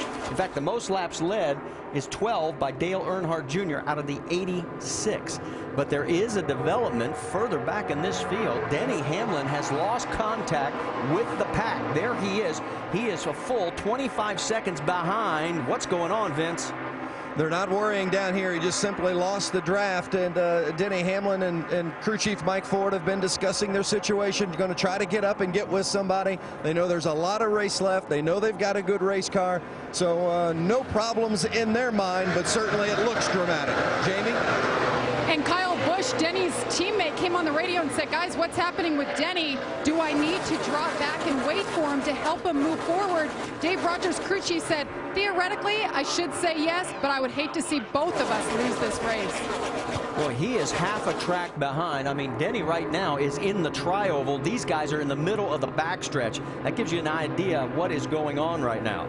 Yeah, and he's losing 3 seconds a lap, so they might be saying that they're not too concerned, but they have to be concerned right at this moment, especially as we've seen only one caution to this point. There you see Kyle Busch. Kyle is 28th right now, and he is 4 seconds behind the race lead because he's in the mix of that pack that is freight training their way around this 2.66 mile oval. Yeah, and you might ask how Denny Hamlin could lose the draft. I mean, he has a fast race car, but if you're hanging out back there and something happens that you see and all of a sudden you jump out of the gas right quick, you can't recover, especially if nobody's pushing you from behind. And next thing you know, you're losing 3 seconds a lap, Andy, and you can't catch up. Once you lose contact, then it's done. It's over. You can't get it back unless you have somebody to run with. Well, guys, we have 100 laps to go. This is the first time today where we've seen pretty much a single file. The two cars right there that are on the inside line. But really, this is the first time where it hasn't been side by side. There you see Michael Waltrip. And let's listen in on his radio. He was talking about Denny Hamlin. Hey, but Levin's kind of lost it, and he's asking for some help here. The Levin is just entering the tri-oval now, so we need to think about that. He's way back, junk. He's way back. Yeah, he's just so far behind. I mean, he's over a half a lap behind Michael at this point. Yeah, you can't get back. You can't put yourself in that position right now. I don't think, even though we've seen two cars run faster, they're going to have a hard time. That'd be a huge chance for somebody to take. Obviously, Michael, in the situation he's in, he could help a Toyota friend there. Denny is now 30 seconds behind the race leader. Rusty, you want to jump in on this? Oh, man, I tell you, I disagree with some of the stuff up there. I'd take, if I was Michael Waltrip, that 55 car, he's got nothing to lose. He's just doing a couple races a year. Go on back there and help that Toyota teammate of Denny Hamlin. Those two guys hooked up. They can put out some fast laps and not lose any more than he's losing. I think that's what he should do. And I got to tell you, I really think that's what Joe Gibbs guys are thinking right now. Hamlin's in trouble. He does not need to go a lap down, and they can fix his problem right now, guys, if they do something about it right now. I almost agree with you, Rusty, because if he does go back there and help Denny Hamlin, Denny's going to owe him a big-time favor, and nobody pushes on this track better than Denny Hamlin. If it came down to the end of this race, Michael Waltrip could be the winner. Yeah, absolutely. I think that'd be a great thing for Michael Waltrip to do, or any of the Joe Gibbs guys, because, Andy, we know that two cars running bumper to bumper can outrun this whole field. Yeah, the problem that you run into, though, is that switching back and forth back there. You're going to lose time in that, too. So it's going to be very iffy if they would be able to stay out there and keep that pace for very long. Even though we see how the two cars can run, it makes it difficult because of how long you can do it and taking a chance of running them hot. Yeah, and it's getting worse by the second, too, because now the pack is in the tri-oval. Denny Hamlin's now coming off turn 2. They're catching really quick. He's 36 seconds behind. In fact, the last time down the backstretch, you saw Denny, as here we go with another potential pass for the lead. Montoya still credited with the lead that lap, but here we go with the 88 of Earnhardt Jr. taking over the top spot with the help from Jeff Burton. Yeah, you can see steam coming out of Jeff Burton's car there where he's been up on the bumper. His car's running a little bit warm now. Don't see it here, but we saw it there as he went through turns 1 and 2. You don't want that to happen, because once you start losing that coolant, even if it gets hot, it's not a big deal, but when you start losing that water out of the radiator, that's when it can get critical. 97 laps to go here at Talladega at the AMP Energy Juice 500 at Talladega Superspeedway. It's past halfway at Talladega. Here's our Dodge race rundown. What's happened so far? Lead changes by the box full. Oh, tons of lead changes every single lap. It seems like these guys are getting a lot of momentum, making the lead changes. Look right here, Jeff Burton right there at the inside, Matt Kenseth on the outside. Guys are passing like crazy. And besides the general lead changes up front, we've seen the two-car draft be a big deal today. The phenomena of the two-car draft, absolutely remarkable to watch two cars hook up. If there have any similarities at all, they really take off and check out on the field. It's unbelievable watching these cars dance around in these two-car pods all day long, really fast. And as far as the top contenders in the chase for the Cup, two of them have led today. Denny Hamlin and Kevin Harvick have led a lap. Meanwhile, Jimmy Johnson has not. And Hamlin, the one that's in trouble right now. Johnson's running 28th. Harvick is running up in 5th position.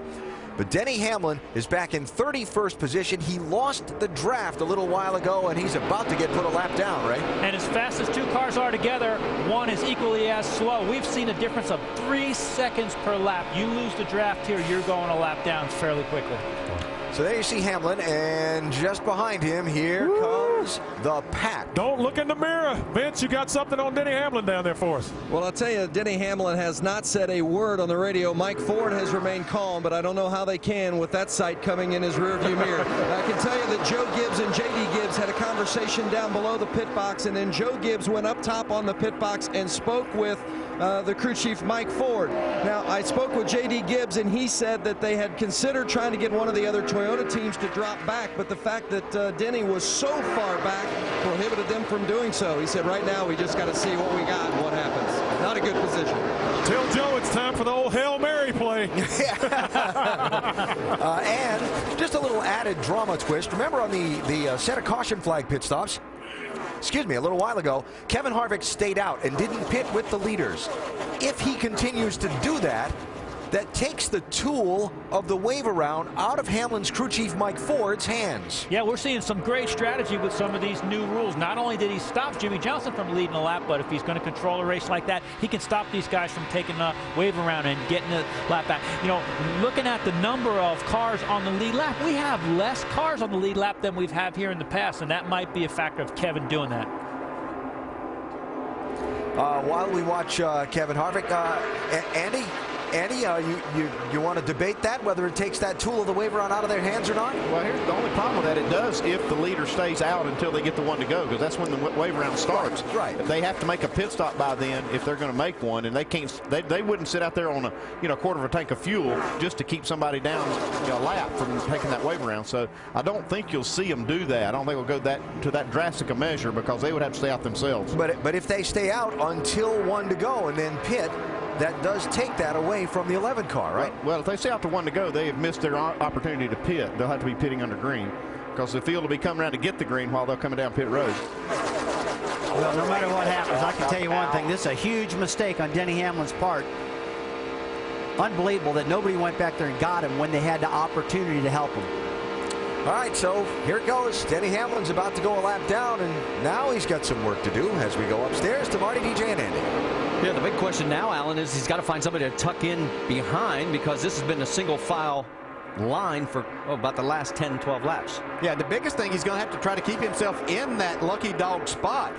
There are other cars one lap down, and he's going to have to try to run hard right here. And I know Rusty said it was a mistake. Sometimes, I said yesterday, I've done this type thing, following the back. It's hard work back there. You can't just go back there and sit. You have to really pay attention to what's going on. And when you get yourself in a position when nobody's behind you and anything happens, you have to check up a little bit. This is a situation you find yourself in. So maybe they'll get fortunate right here soon, get a caution where they can get back on the lead lap. Well, you saw David Ruderman open the door, and that allowed his fellow Toyota compatriot, Denny Hamlin, to slide on in.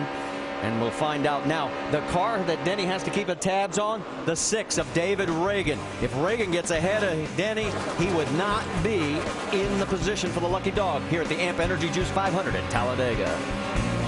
Super Speedway, you want to see how fast things can change? David Ruderman has helped get Denny Hamlin at the tail end of the lead lap. He's leading the freight train, but look out on the inside. Kevin Harvick's coming. Yeah, Kevin Harvick wants to put him back a lap down, though. He knows this guy's racing for the championship, so his teammate hooked up with him. Now Harvick's got Hamlin back a lap down. He's still in the lucky dog position. That's the one bit of good news for Denny Hamlin. Let's get an update on the 29, Doc. Just spoke with Gil Martin. He said we're going to do whatever we can to put the 11 a lap down, which they've just gone by. He said, and by the way, if we get a caution flag, we're going to stay out again as long as we can. Whatever we have to do to keep that 48 from leading a lap. Well, let's stay on the racetrack until the green flag waves if we have to come down and pit. But we're not going to let Jimmy Johnson lead a lap if we can help it. And just to give you an idea, those 5 bonus points, how important they are right now. And of course, as we always say, this is going to change, and usually does, but look how this would shake things up. Yeah, and Harvick certainly would like to stay out here. Dale Earnhardt Jr. has led 22 laps. Harvick's got a lot more to lead, but he'd like to rack up some laps here right now, trying to get those extra bonus points for leading the most laps. Again, we remind you that Denny Hamlin's biggest worry, as long as he's in that lucky dog spot, the 6 of David Reagan. I'm sorry, Marty, we're not but just a few laps away from green flag stops. That's going to mix things up again, and you see teammates Montoya and McMurray now taking the lead. Looks like we may have our 50th lead change as we have 19 different leaders so far today. You see him run a single file, but that's going to change here in just a few laps when they start making these green flag stops. Let's get an update on the top 2. Vince Welch. Well, the teammates Juan Pablo Montoya and Jamie McMurray, it should be no surprise they're running strong. Montoya finished 3rd here in April, and McMurray was 2nd. They're strong again today, and they really work well together. In fact, McMurray said his car is best when it's with Montoya's. He said it's good around some others, but there's no doubt it's working best when it's with the 42. Right now, he said, Montoya said that he's feeling a little bit of a vibration. They're not overly concerned about it, but anytime a driver's feeling a vibration at these speeds, he can't be totally comfortable.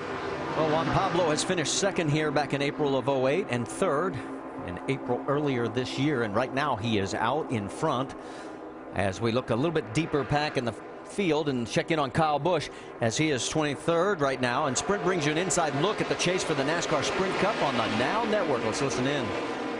00 says we're faster when we're leading and he's pushing. If it comes down to it, they might go to 29 because they think they're faster pushing the 29 than us. Whoever restarts up front, in front or behind each other and pushes like hell, it's all it comes down to anymore, unless they let this thing go green to the end. For more NASCAR stats, in-car audio, and live race radio, check out NASCAR Sprint Cup Mobile at sprint.com/speed. Here we go again. Matt Kenseth looks like he's going to take the point right now with Jeff Burton behind. And pit stops are just around the corner. 80 laps to go next time by here at the AMP Energy Juice 500 at Talladega. To the AMP Energy Juice 500 at Talladega, make sure to go to NASCAR.com for all your latest NASCAR information. Right now, we've had 19 different leaders, 54 lead changes here at Talladega. We still have 77 laps to go, and a total of 29 cars on the lead lap. The first car, 1 lap down, is on the inside track there, the 11 of Denny Hamlin. And 2 cars are out of this race, Dave Blaney and Jeff Fuller. Dale Earnhardt Jr., who led 90 laps last week. Look out, this could be the big one. Nice save, Jamie McMurray. Wow. Jamie wrecked, he just didn't know it. I mean, that was a heck of a save.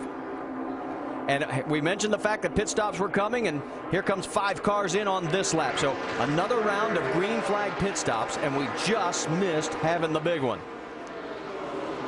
So as Dale Earnhardt Jr. leads his 23rd lap, right behind him is Boyer, Harvick, Smith, and Menard. Let's go to Jamie. And Kyle Busch taking 4 tires was the initial call. He said that's what he wants all day long. They took a tear off the windshield. These guys complaining about their sight. Let's go over to Dave. Kurt Busch in the 2 car. He'll take 4 tires, full of Sunoco fuel, no changes at all. Sam Hornish on pit road as well, the 77. So the first group of 5 cars now making their way back out, and they have to stay together. There's Kurt right behind his Penske teammate. Here comes another 7 cars heading for pit road. Dale Jr. stays out with a push from Clint Boyer. He'll lead another lap. Jamie. Matt Kenseth making his way down pit road into his pit box. He says the car is just so slow. He's actually getting better when he pushes other manufacturers. He said, I just can't push our own right now. Wants a little more speed. I don't think they can do it here. The 99 of Carl Edwards is in. He's saying the same thing that the 17 is. They're trying to lock up and stay there to the end, but they tried it once, and it didn't turn out the way they had hoped.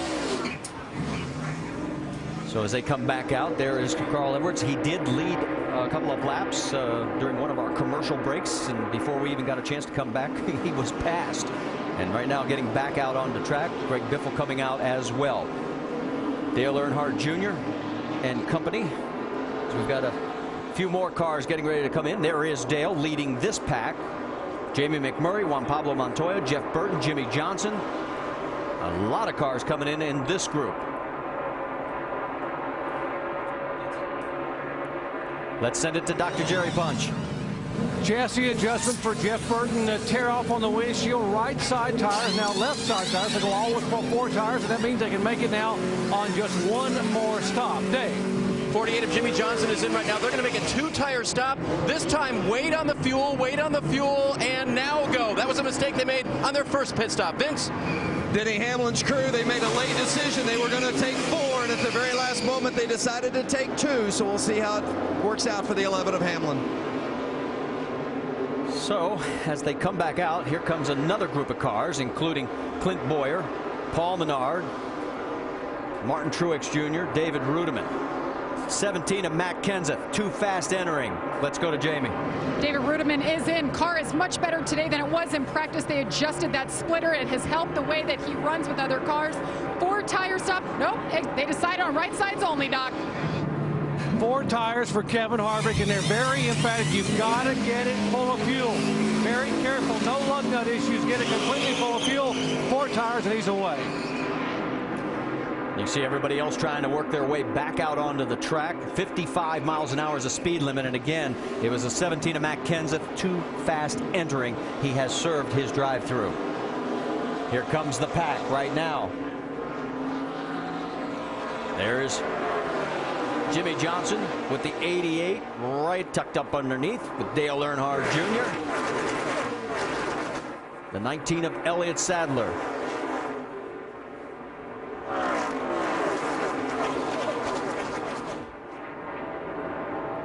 Group on the low line coming back out, trying to get back up to speed. Remember, with the restrictor plates, it takes a little bit longer. Yeah, about a lap at least to get yourself up to speed. That's why you can see these guys that have been back out there after their pit stops have a lot of momentum. Things get really dicey here whenever you're leading this. Guys trying to get in and be a part of the draft. They don't want to lose touch with that. Sometimes they'll make some moves that a little bit risky. So right now, David Rudiman is your race leader. Marcus Ambrose, Clint Boyer, 2nd and 3rd. Truex, Johnson, they're duking it out for 4th position. And let's go back to that moment where, I mean, all 3 of us were holding our breath, and I think a lot of you were as well. Yeah, this could have been a game changer, so to speak. You see Jeff Burton just gets in. Jamie McMurray, that could have been big. Great save by Jamie. And we are still under green. Here comes Jimmy Johnson. Remember, they were trying to keep him back. Harvick was, and it doesn't look like he's been able to do it. 48 took 2 tires on that stop. Yeah, he had a lot of help from Dale Earnhardt Jr. to get to the point he is now. And now he's lost Junior, so I don't know if he's going to be able to lead this lap or not. Obviously not going to lead this one. While all this is going on, I'll remind you, Denny Hamlin is still 1 lap down. He is 35th. There are 4 other cars in front of him that are also 1 lap down, so he has got some work to do to get back into the lucky dog position. Right now, Eric Almirola is our 20th different leader. We've had 58 lead changes. The one thing we haven't had, the big one, yet. We just need to look at those wheels, didn't we, Richard? Tired of listening to your excuses, Richard. Damn it. Drive the car, man. Having your car as fast as it'll go. It's about 5 seconds to lose 7 spots. I mean, it'll take all night to pass everybody back. If you're going to make a mistake, you got to make little ones, because you can't make rookie mistakes. Look like a bunch of buffoons. So tired of that cutting me off. I'm telling you, Gil, he's out of mulligan. I mean, he's done it to me. That's the 3rd time now. The passion and the anger of Kevin Harvick. And Harvick right now getting a push from Paul Menard as he is trying to fight his way back to the front. Jimmy Johnson tried to lead a lap. He did not succeed. So one of Harvick's goals, to deny Johnson those 5 bonus points, has been met. But he's still frustrated. Listen in. You feel like that, Gil. We can't try to help each other to a detriment. And that's exactly what happened right there. You got to pit with the pack. Everybody around us agreed to pit on that lap. They failed out into that corner. What I'm telling you is we got to pit with the pack. Doc, you've got more? Well, the whole scenario there was that Kevin wanted to come in when everybody else was pitting, and he thought the 31 and the 88 were going to run more and more lap. And that what he talked about was the 31 and the 88 of Earnhardt Jr. bailed and came down a lap early, and that really hurt him on that stop. He ran 1 more lap and pitted. So what he was telling his crew chief, we have got to pit with the pack. All right, thanks, Doc. And right now you see Ryan Newman up front. He is at the tail end of the lead lap. In fact, he is 29th position, right in front of our race leader, Kevin Harvick. Yeah, but bar getting in a wreck. Kevin Harvick's so good, and his car is so fast. I'm not sure of a position he can get in that he can't recover from. He has come from the back, the middle, And every time he's managed to get back up to the front. Right now, you saw Denny Hamlin streak through. He is in 34th position. There are 3 cars in front of him for the lucky dog position. There is Jimmy Johnson. He'd pretty much like that spot if they were on the same lap, but they're not, Dave Burns. Well, Marty, and they, like you said, they came so close to leading a lap by virtue of their teammate, Dale Earnhardt Jr., pushing him through. And think of what happened. Junior had been running up front. He took on 4 tires. Jimmy had been running in the back. They took on 2, and they matched up pretty quickly when they got back to the track. But they did not get that lap led, and they'll try to see what they can do later. Interesting comments early in the race from crew chief Chad Knaus to spotter Earl Barbin. We're racing to win. Be cautious until that point. That's really the first time that Earl has had to call Jimmy through the pack, and he's going to have to do it again before the day's over. All right, Dave, as you can see, there's Jimmy right behind Mark Martin, 3 wide with Martin Truex in the middle. Down low, the 99, Paul Menard, and right in front of Paul, that is Denny Hamlin. Denny Hamlin's got a fight on his hands to try to get in that spot to take that lucky dog should the caution come out. There are a lot of cars here trying to get that spot. Waltrip, Bobby Labonte, Reagan. I mean, there's a passel of cars that he has got to fight for that position. There's Burton down low again. Up on the high side, Jamie McMurray. Yeah, we've seen the 1 and the 42 work together and the 31 and the 17 work. Now they've switched partners to see what's going to happen. I think Kyle Busch said it best. He says you can't pick your partner. You just got to go with the guy that is moving. That's what you do. You know, that's all you can do is sit there and get yourself in a position, get somebody on your bumper that you know has a fast race car so you can go. Well, as we get ready to complete lap number 125, let's let the engines roar and the drivers to amp it up.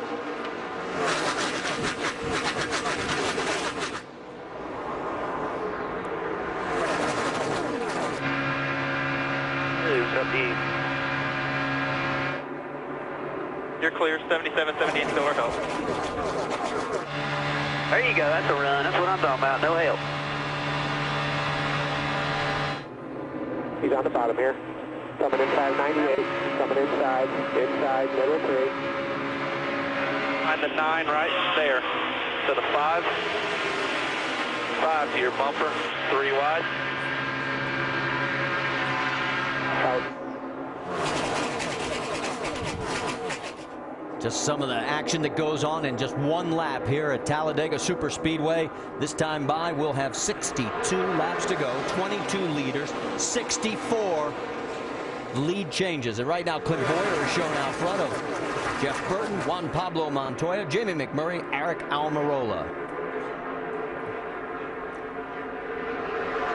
Ryan Newman doing all he can to try and stay on the tail end of the lead lap here at the AMP Energy Juice 500 at Talladega. At Talladega Superspeedway, we have 57 laps to go, 22 leaders, 68 lead changes, and the action has been non-stop from the drop of the green flag. We've had just 1 caution for 4 laps here today. Up front, it is Juan Pablo Montoya side by side with Clint Boyer. Behind Montoya, you've got Jamie McMurray and Elliott Sadler in a 3-car push. Behind Boyer, there's a whole bunch of cars. Oh, whoa, look out. Elliott slides up and almost slid right up into Jamie McMurray. Yeah, you got to make that move a little bit sooner there if you're going to try to slide up and take advantage of that fast-coming pack. Coming through the tri-oval, and again, Montoya with McMurray, Boyer, Rudiman, and Jeff Burton now in the 5th position. See Rudiman on the inside. That's Kurt Busch in the middle right there. Update you on Denny Hamlin's position. He is in 32nd position. There's Kyle Busch. Kyle in the 11th spot right now. Here we go for the battle for the lead.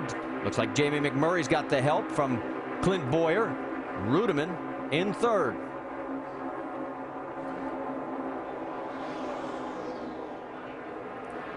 This time by, we'll have 56 laps remaining.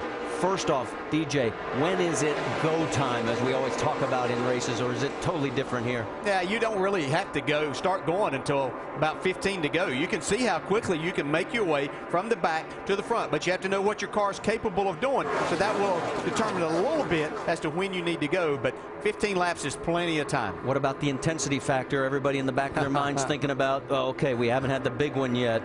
Well, what you're going to start seeing after we make this last pit stop is everybody trying to get themselves positioned. So the bump drafting is going to become a little more intense. There's going to be guys that are going to be shutting these holes that we've seen them allow some drivers to get in. That's not going to happen. Well, we're seeing some intense racing right now because you got Denny Hamlin a lap down, you got Bobby Labonte, you got David Reagan, and even Ryan Newman trying to get that spot and get up where they can get back on the lead lap. They're not going to let up. They're going to be racing as hard as they can right now, and they're in the middle of this group. And Denny Hamlin has now just put himself into the lucky dog position as long as Ryan Newman stays on that tail end of the lead lap, the 39 up front there. Let's get an update on the 11 from Vince Welch. Well, and Marty, they have really been digging to get in that lucky dog position. As you had noted a little bit earlier, 7, 8 cars at one time had been in front of Hamlin in regards to that lucky dog position. Hamlin has said nothing. It's the quietest I've ever heard him on the radio. His spotter doing all the work as he works his way through this traffic. Mike Ford, the crew chief, hasn't said anything. Now we've got a problem, Marty. Jeff Burton has got tagged from behind, turned into the wall. So far, it looks like he is the only victim. A hard hit for Jeff Burton. Yeah. Now there's flame shooting out of the right side as the oil line. Our caution here, second of the day with 54 laps remaining. The window net's down. Jeff is climbing out. And Dale Jr. is heading for the garage area. Burton was shown as 5th on the last lap, and you can see the frustration as he kicks the side door. He had a great car today. He knows that he had a shot to win this thing. That's what's so frustrating about driving here. You know you've got a fast race car, you're doing everything right, and all of a sudden it's taken away. Pretty well killed, Todd. Let's go back and show you what happened. Watch the 31. Yeah, it looked like just a little bit too much of a help from Junior. Was lucky that wasn't a big wreck right there. Dale's damage on the right side of his car. Joey Logano, Greg Biffle, both of them miss.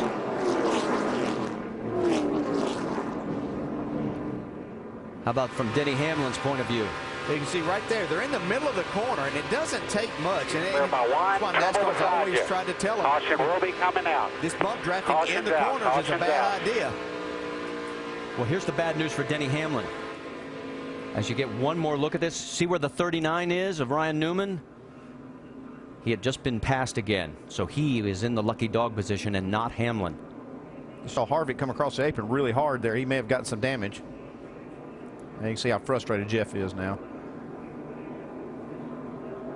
He had a good race car today. Yeah, he did. All right, here we go. Another round of pit stops with 53 laps to go. Jamie Little will send it your way. Well, just before the caution flag flew, Clint Boyer was giddy on the radio, having so much fun out there leading this race. The call is 4 tires and pack it full of Sunoco fuel. Doc? Kevin Harvick says, I got into somebody, I've got damage on the splitter, and I've got something rubbing. Gil, talking about crew chief Gil Martin, they're going to change the tires and take a look. Vince. One car, Jamie McMurray, had made some contact there with Jeff Burton, knocked the toe out of the one. It's going to be a little bit longer stop, looking to make a 2-tire stop. The 42 is come and gone, and by the way, Juan Pablo Montoya said he was getting too hard of a push from his teammate McMurray. You can see him taking a look at the damage on the left side of the 29. Yeah, we're going to spend a lot of time here. Got a lot of time to do this with the caution car running around this big track. And they don't really worry about going to the back because they can get there pretty quickly. Yeah, but the one thing they were worried about was Jimmy Johnson leading the lap. Well, who's just got a 5-point bonus for leading. Yeah, they couldn't fight him off here. Yeah, everything's all good. Doc, what are you hearing down there? Well, Kevin Harvick thought he had something rubbing in the left front. He said, I got into the back of a car when the thing happened with Burton up there, and I think I bent the splitter. The splitter looked okay to me, and Gil Martin had the guys crawl around the front of the car. They don't see any damage to the splitter. Pulled the left front tire off, went in behind the splitter, and pulled the fender out, but all the braces are okay, and they told Kevin he should be fine. Did you notice something, DJ? Just looking at those braces on the splitter, it looked like maybe a couple where he may have had to come down off the track, might have bent those a little bit. So that splitter may be a little higher, yeah, which it would looked like it. Yeah, hurt his car aerodynamically. They were trying to fix that, but if you try to get that splitter down, sometimes you can break those braces, so they didn't want to really hurt it. Well, our second caution gave the 39 of Ryan Newman, the Aaron's lucky dog, so he'll get back onto the lead lap, and we'll reset it for you when we come back to Talladega. Our second caution here at Talladega for a two-car crash involving two cars that were capable of winning this race. Dale Earnhardt Jr. had led 24 laps. Jeff Burton had led 11. Here's what happened. Some contact from behind sends the 31 into Jamie McMurray and then up against the wall with the 88. Those two cars are behind the wall right now. It allowed Jimmy Johnson to stay out and lead for the first time today, so he has picked up 5 bonus points. And meanwhile, Ryan Newman got back on the lead lap, but not Denny Hamlin. Some other people have topped off on pit road. Let's revisit the AT&T Fastest Pit Crew of the Year award. The fastest pit crew is determined by the winner of each race and the fastest pit time and your vote. Be sure to text the car number to 2258 for your pit crew choice. We'll restart when we come back. The green flag is in the air, and we're racing again at Talladega with Montoya, Rudiman, Menard, Logano, Robbie Gordon, Sam Hornish Jr., your top 6.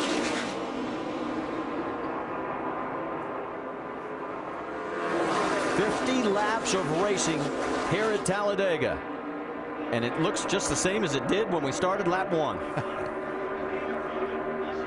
And it's only going to get more exciting from this point forward. See Logano giving David Rudiman a nice push, get him back out front. Rudiman has been the mix so much today, either helping others or getting helped. Almenar's got locked on to Montoya's bumper now. Let's see how quickly they can get back to the front.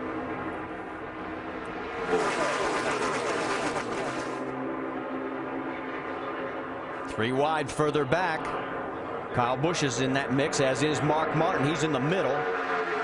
To make this two-car push work, you have to be in contact all the way around the racetrack. Jimmy Johnson's hung out there on the high side looking for some help.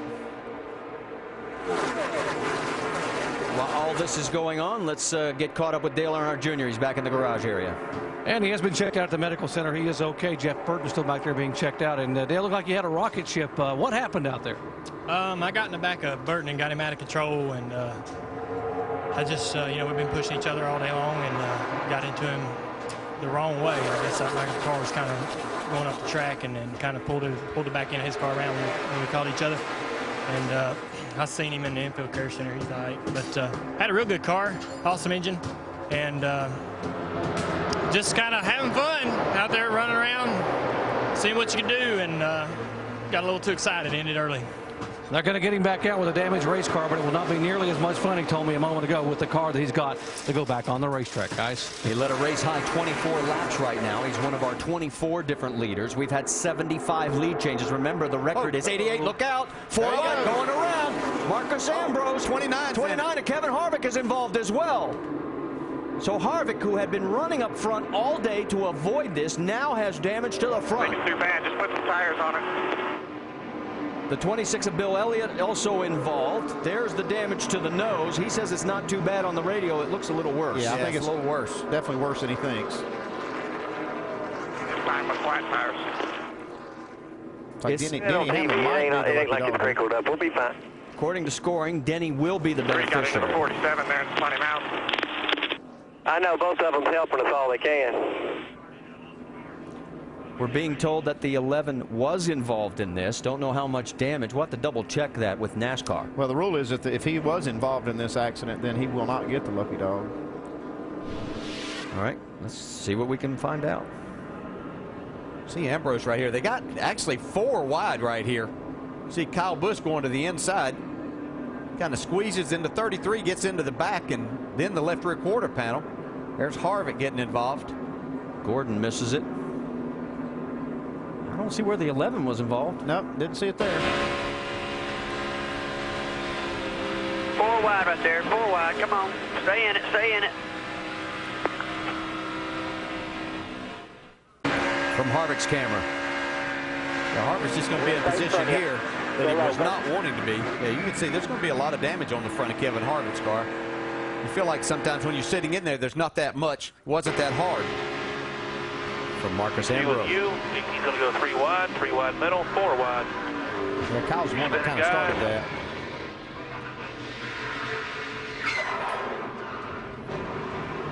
All right, get a stop.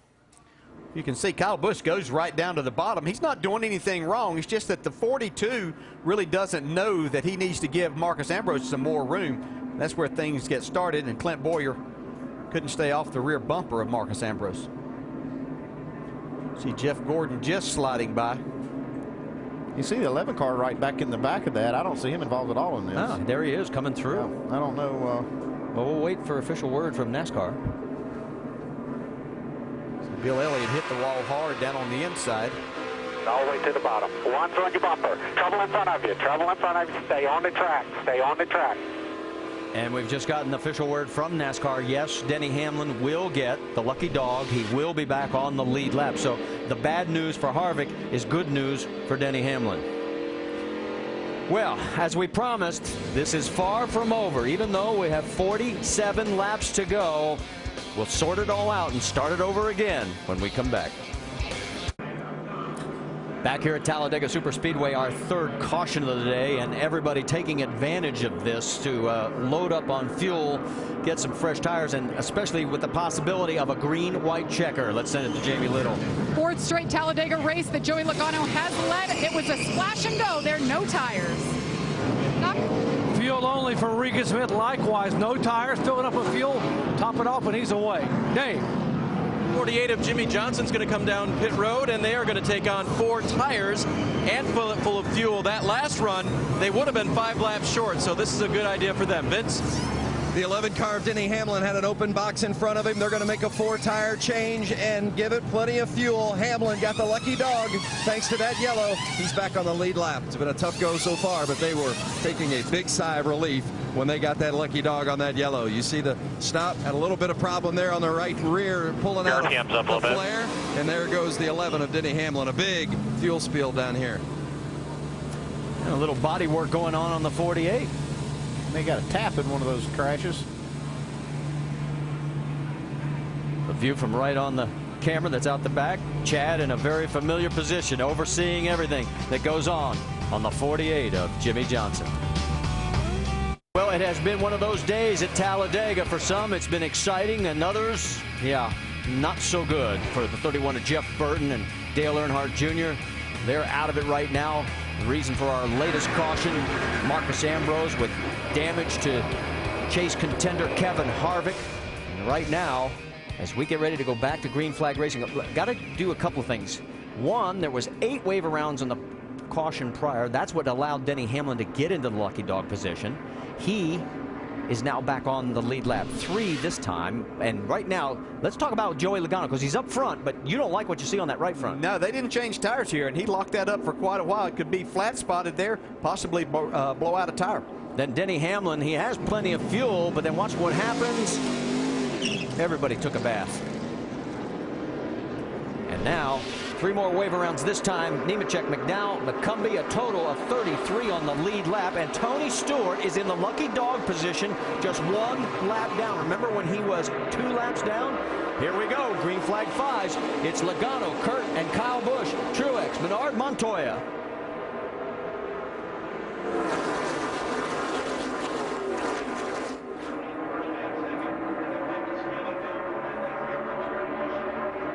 We'll tell you that Kevin Harvick restarted in the 26th position. We'll keep the tabs on him and see how the damage to the front of his Chevrolet works out. See the 3 Toyotas up on the high side.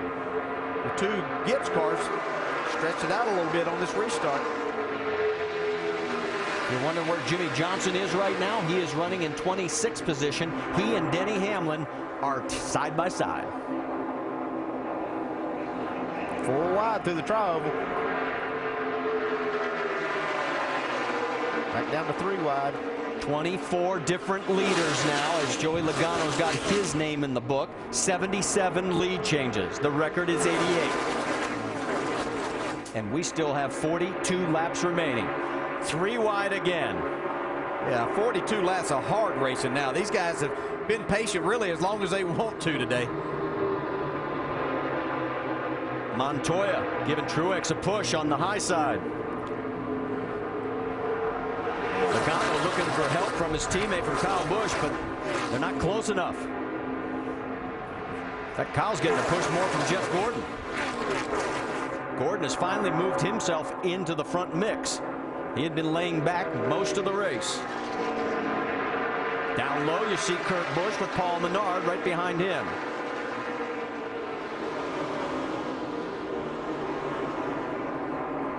Well, Jimmy Johnson and Denny Hamlin aren't in this first pack.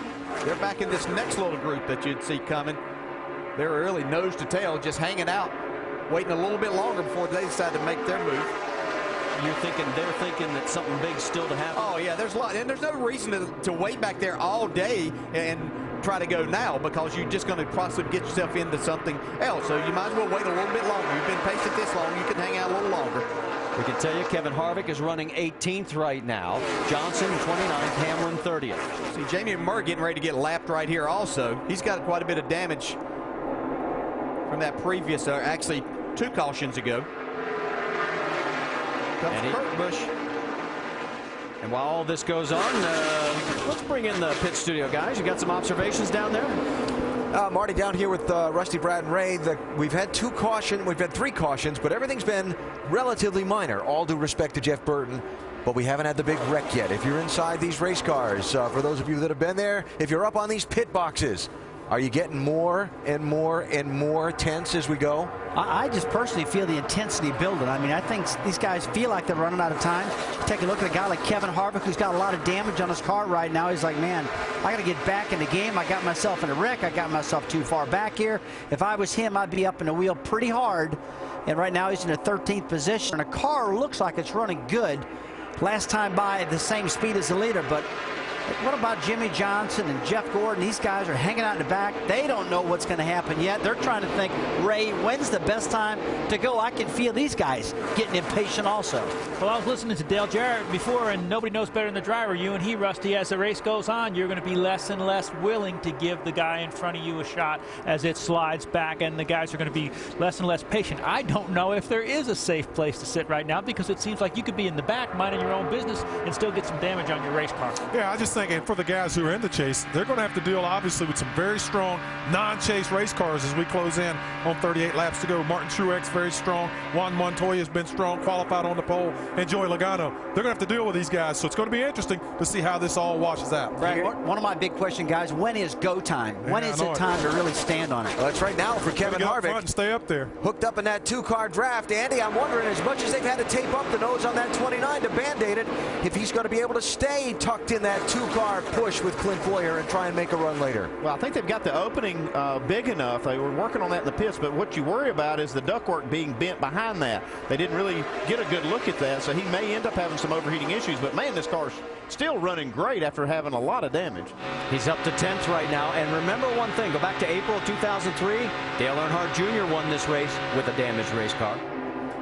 Yeah, they did a nice job of repairing that, but I tell you, he's going to have to do a masterful job of driving when it comes down to the end here to get himself up somewhere inside the top 10. You can see he's picked up 12 spots since the restart.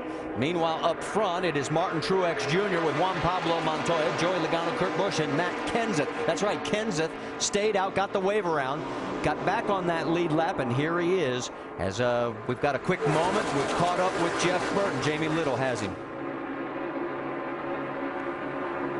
Jeff Burton has been checked and released. And Jeff, you had a fast car. A lot of people wanting to draft with you today. Describe what it was like and what happened out there.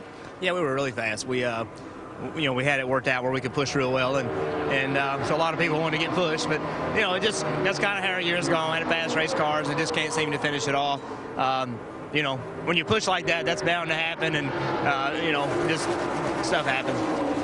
Dale Jr. made a beeline. He wanted to run back in there and talk to you. What did he have to say? Oh, he just apologized for it. He didn't. I mean, he didn't do anything wrong. We just didn't get lined up.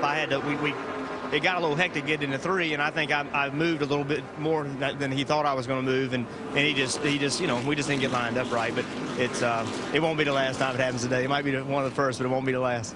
Glad to see Jeff Burton smiling. Led 11 laps today, Marty. And Jamie, we have debris on the racetrack, and there you can see the net result. That is why we are now under our 4th caution.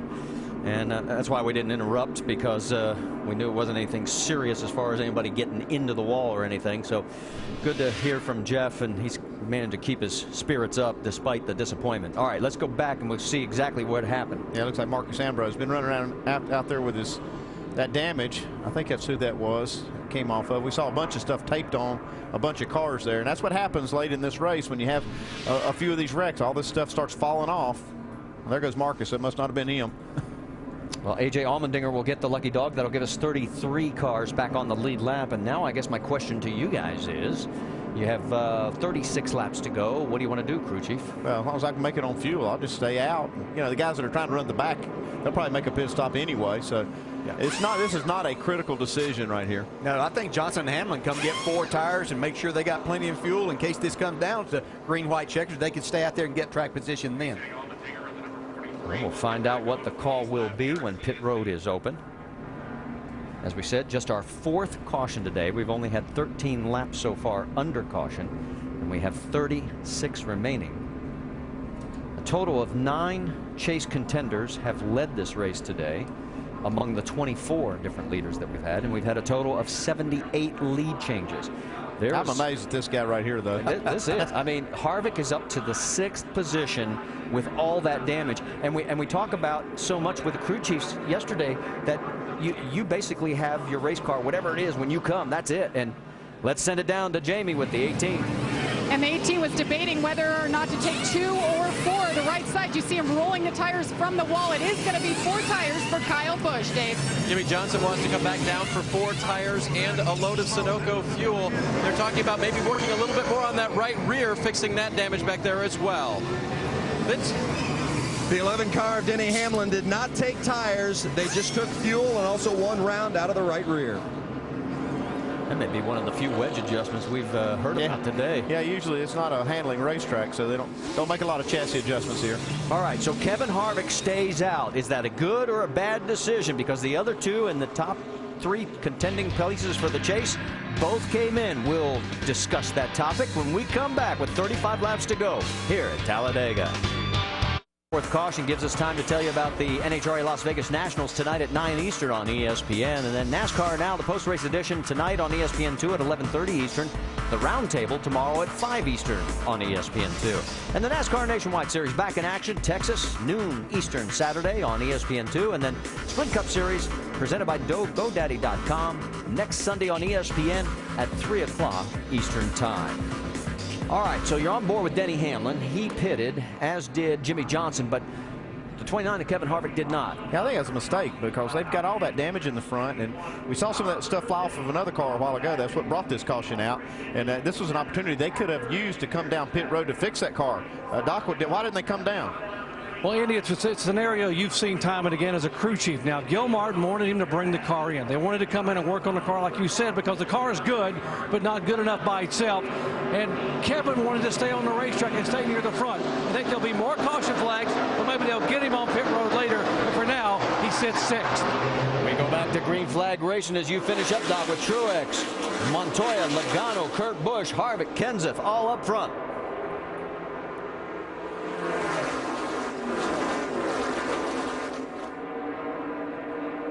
Logano giving the 42 of Montoya a push. Truex getting help from Kurt Busch. Bowyer and Matt Kenseth have hooked up.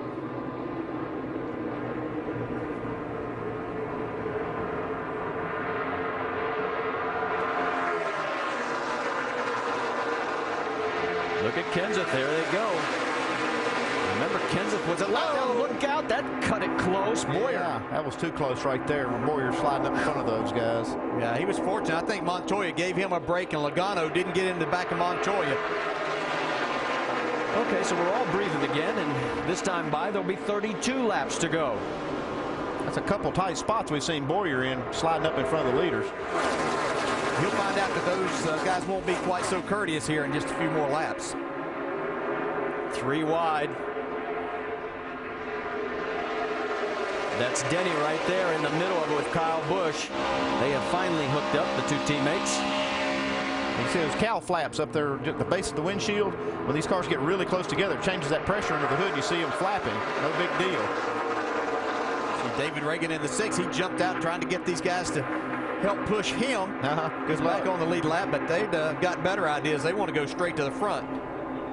Hamlin and Kyle Busch, they are making a push for the front right now. They're shown in 10th position. Jimmy Johnson all the way back in 28th. These guys hooked up in practice the other day, and they were able to go a long way. See if they can get all the way to the front. Now Clint pulls down. Yeah, I think they're going to go by Boyer, though. I don't think they're going to fall in behind him. Careful, don't go below that yellow line. Yeah, the problem was Denny lost his pushing mate right there for just a second. So they're going to have to get hooked back up. They're going to be in trouble. Now, Kyle just moved off the bumper because he knew Denny was going to have to do some maneuvering, and you don't want to be doing that with the contact between the bumpers. So on the high side, it's Kenseth Montoya with Hamlin, Logano right in this mix as well as they're duking it out for 4th. Yeah, here come the Red Bull cars. Want to get down there. That group on the bottom. We can let you know that Dale Earnhardt Jr. has just rolled off pit road. There he is. He is back out onto the racetrack. How about this? Denny Hamlin going for the lead. Looks like he was going to be in serious trouble.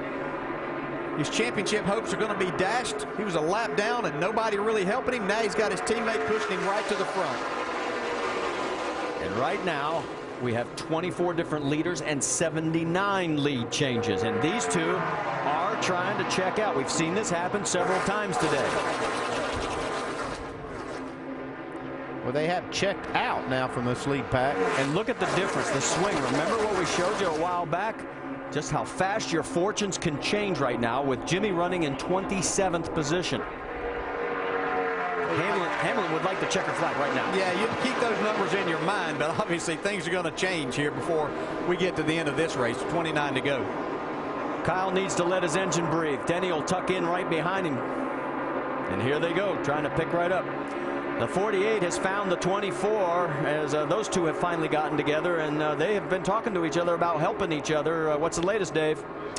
Yes, they were earlier, and then the 48 just recently during this caution talking about when it might be time for them to go. Listen. If any thoughts come to you here as to how and when as this thing's unfolding, I'm all ears because I'm just going by my gut as well. Typically, we're getting cautions around 177. We just got to be wise. I think, if we just start thinking about 174, 175, start thinking about easing your way up there slowly.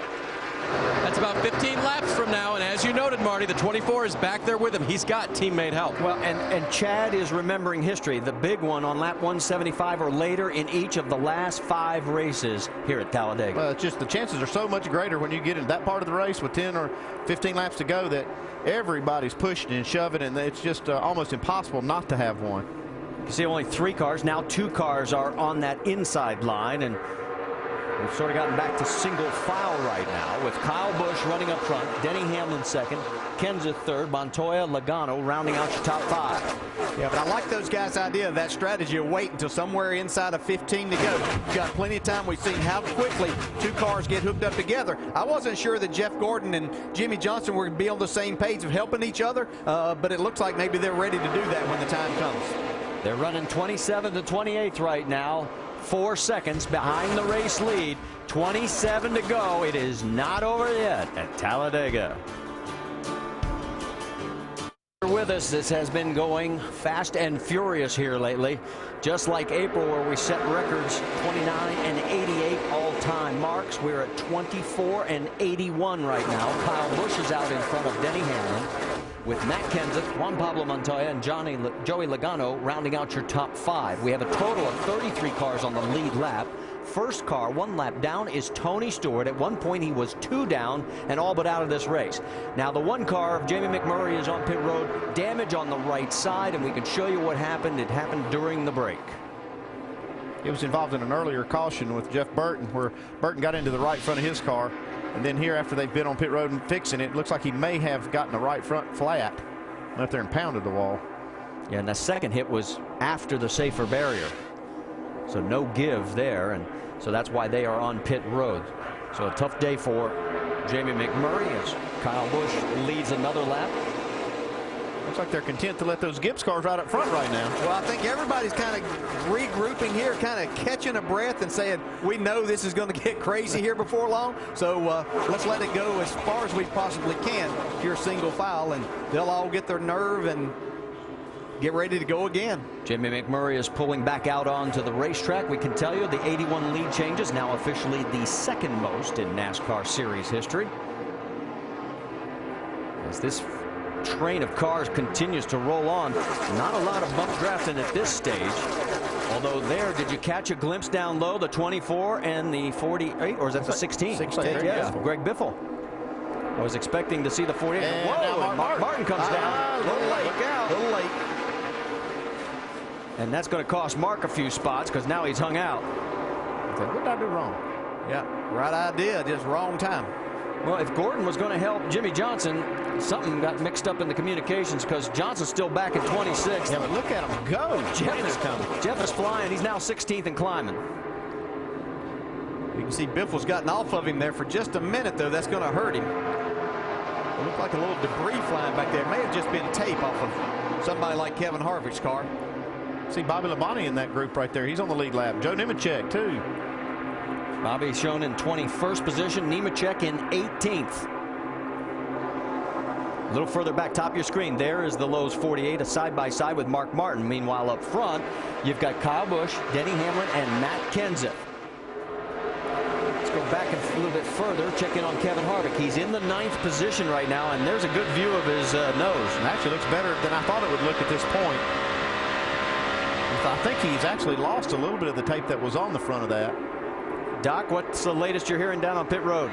He has lost some of the tape, and he has a big dent in the front of those. Let me show you what they're going to try to do. Kevin said, I can hang on, but I can't go anywhere. So if they get a caution flag, they're going to come in, and they're going to bolt this on the front of the car to try to take that dent away and let some of the air go over the nose of the car and down across the hood.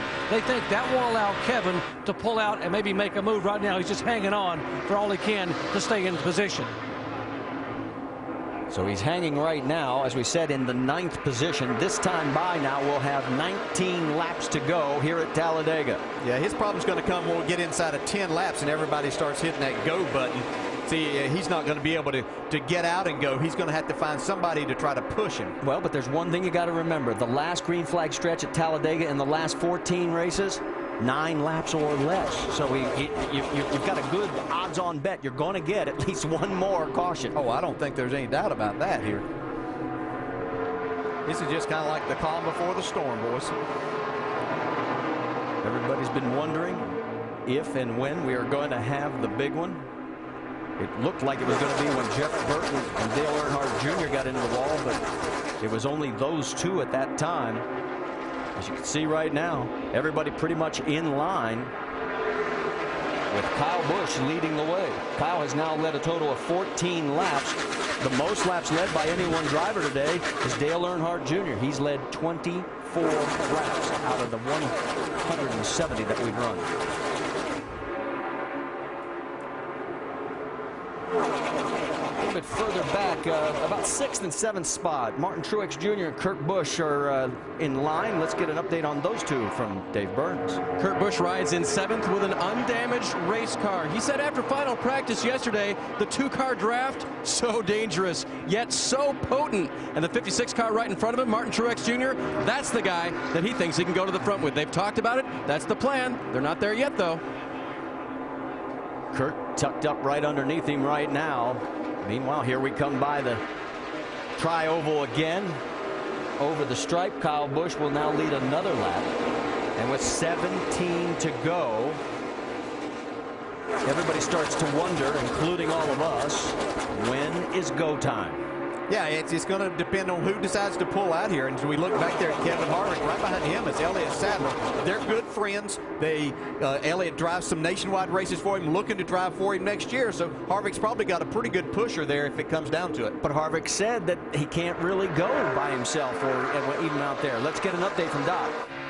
Yeah, you talk about Harvick. He knew that Elliott Sadler would be a good friend behind him there, so he feels like he's very comfortable right now. But how about giving a call to the driver of the 19 car, Elliott Sadler? Now, his crew chief is Todd Parrott, who won here twice with a driver by the name of Dale Jarrett. This morning, Todd said, Elliott reminds me a lot of DJ. He knows how to draft. He knows do. He works all day to find out what the car will do and when to use it. And the last time Todd was here and won, his driver, Dale Jarrett, waited until the final lap to make his move and led that lap that won the race. And if I remember correctly, that was October of 2005. Yeah, well, sometimes you just have to be lucky instead of good, and we were all right, but I got pretty fortunate that day. Somebody here today might get pretty fortunate and find themselves in that position. position. All right, man, let's go. Do it now. Do it now. Let's go. Uh-oh, sound like Chad says go. Yep, sounds like the 48's going to start going to the front. Okay, so keep your eyes because Jimmy and Jeff are back together, 21st and 22nd. Go to 47? There they are. So when we thought Jimmy or Jeff might be leaving him, all of a sudden they are back together, and here they go. It's pretty early, but I don't know. I think they're about right. You do? Yep. Not saying they got to go all the way to the front here, but they can get themselves in a position to get up. See, there's a gap there. The 47 was leading this, so now they've got themselves back to a position here. They might fall in line for just another lap or two. Or they might get a big push of momentum in that hole. Just carry it on to the front. 15 laps to go. Biffle leaves Paul Menard. Menard now slides up in front of Biffle. The 24 and the 48, you heard the call. It's time to go. Yeah, and I like Jimmy following Jeff right here. Jeff knows how to win these races. Not that Jimmy doesn't, but Jeff Gordon's been very successful here in the past. Menard pulls out. Biffle follows him. There goes Carl Edwards with Brad Keselowski. What a pair that is. Jeff was going to start it, man. Whenever you boys are ready, let's roll. York. Well, we asked about go time. You got your answer. You know, other than the crash with Keselowski and Edwards, they were good partners. When Keselowski won that race, they almost brought it back to the line. Edwards did, but got a big push from Keselowski, and he's doing the same thing here. They tuck back in for now. You can see Gordon and Jimmy Johnson have got themselves kind of boxed in back there for a minute. Now they pull down.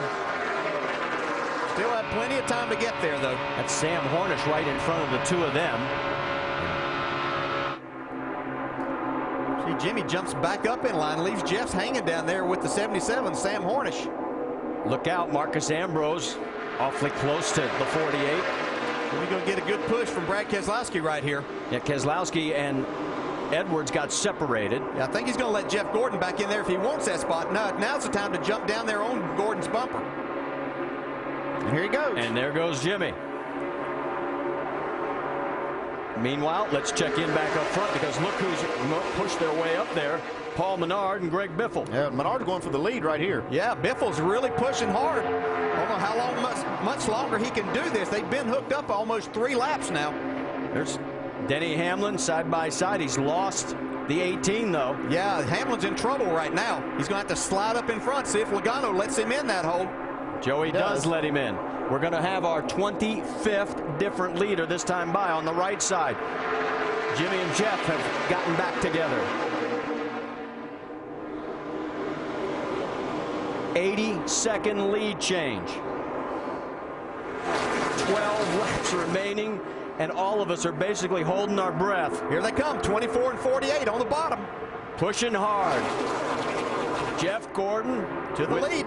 Jimmy Johnson in tow. Pushing outside to out. That's impressive. He said go, Chad says go, and there they went. Pushing, man. Get too far, too air, or you're clear. Now can they stay there? That's the problem. Yeah, they might have got there a little sooner. Jeff has the most restrictor plate wins of all time with 12 of them. Don't say that now. You said it was about right. Well, I didn't realize they could get there quite that fast. Yeah, this time by there'll be 11 laps remaining. We may be blowing up. Uh-oh. Is that Jeff? Yeah, he says he might be blowing up. He's pulling down out of the way. Uh-oh. Yeah, we're blowing up. We are blowing up. Okay, so Jeff Gordon is going to have to leave his dance partner. Here comes Harvick pushing his teammate. So Harvick with that damaged front end. You know, but he needs a pusher behind him. Yep. And boy, if he's out in front like that, it's got to be like a brick wall cutting through that air. That charge to the front by Jimmy Johnson and Jeff Gordon could have just overturned those engines past the point where it may have caused damage to it. Well, Jimmy Johnson's out in front of Kenseth, Boyer, Montoya, and Menard. And how about the race winner decided by a last lap pass in 6 of the last 10 and 17 total? And it looks like we may have it happen again. Yeah, and I can assure you, you don't want to be the leader on the last lap of this race. It's nice to be out there, but if Jimmy Johnson will take finishing second, third, fourth, or fifth in this race. He'd like to be there coming to get the checkered flag. Not sure he'll have that opportunity, though. Here comes Boyer with Montoya pushing. Down the backstretch, and now Montoya leaves him. I don't understand that. Well, I think he just lost contact with him for just a second because he gave him such a big push. He knew he needed to get back in line or he was going to take the risk of losing a lot more spots. David Reagan trying to help Harvick go back towards the front.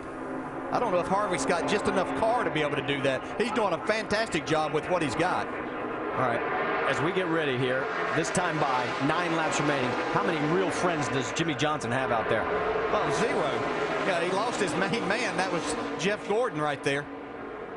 Here comes Kyle Busch down low again. He's got help from Denny Hamlin. Look at Michael pushing the 77 here. We saw those two earlier in the race together. Sam Hornish has had a good day today. Here comes Martin Truex down the middle as well. See a big bump by there from Michael Waltrip. If that had been in the corner. Oh, well, you know what? I mean, he's experienced. He knows what he can do and what he can't. Got to stay off that right rear, though. He's going to send him to the front, though. Here they come.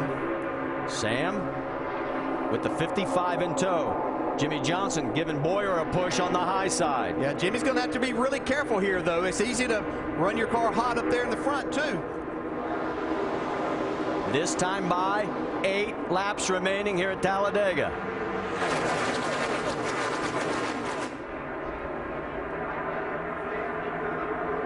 Jimmy still tucked in behind Boyer. If Michael Waltrip can stay in this position a little bit longer than others, he's not racing for anything except to come here and try to win this race. Caution is out on the racetrack. We have debris on the track. Man, debris, sorry. And there it is. That's too bad, man. That was a race developing right there. Yeah. Still with a lot of the tire. Yeah, you can see it everywhere. A lot of pieces. So obviously somebody's damaged vehicle, and I'm looking at the right front of Joe Nemechek as he has just pulled back out onto the racetrack, and we're wondering maybe if he had cut a tire, and that was his debris. Well, that changes a lot of things right here.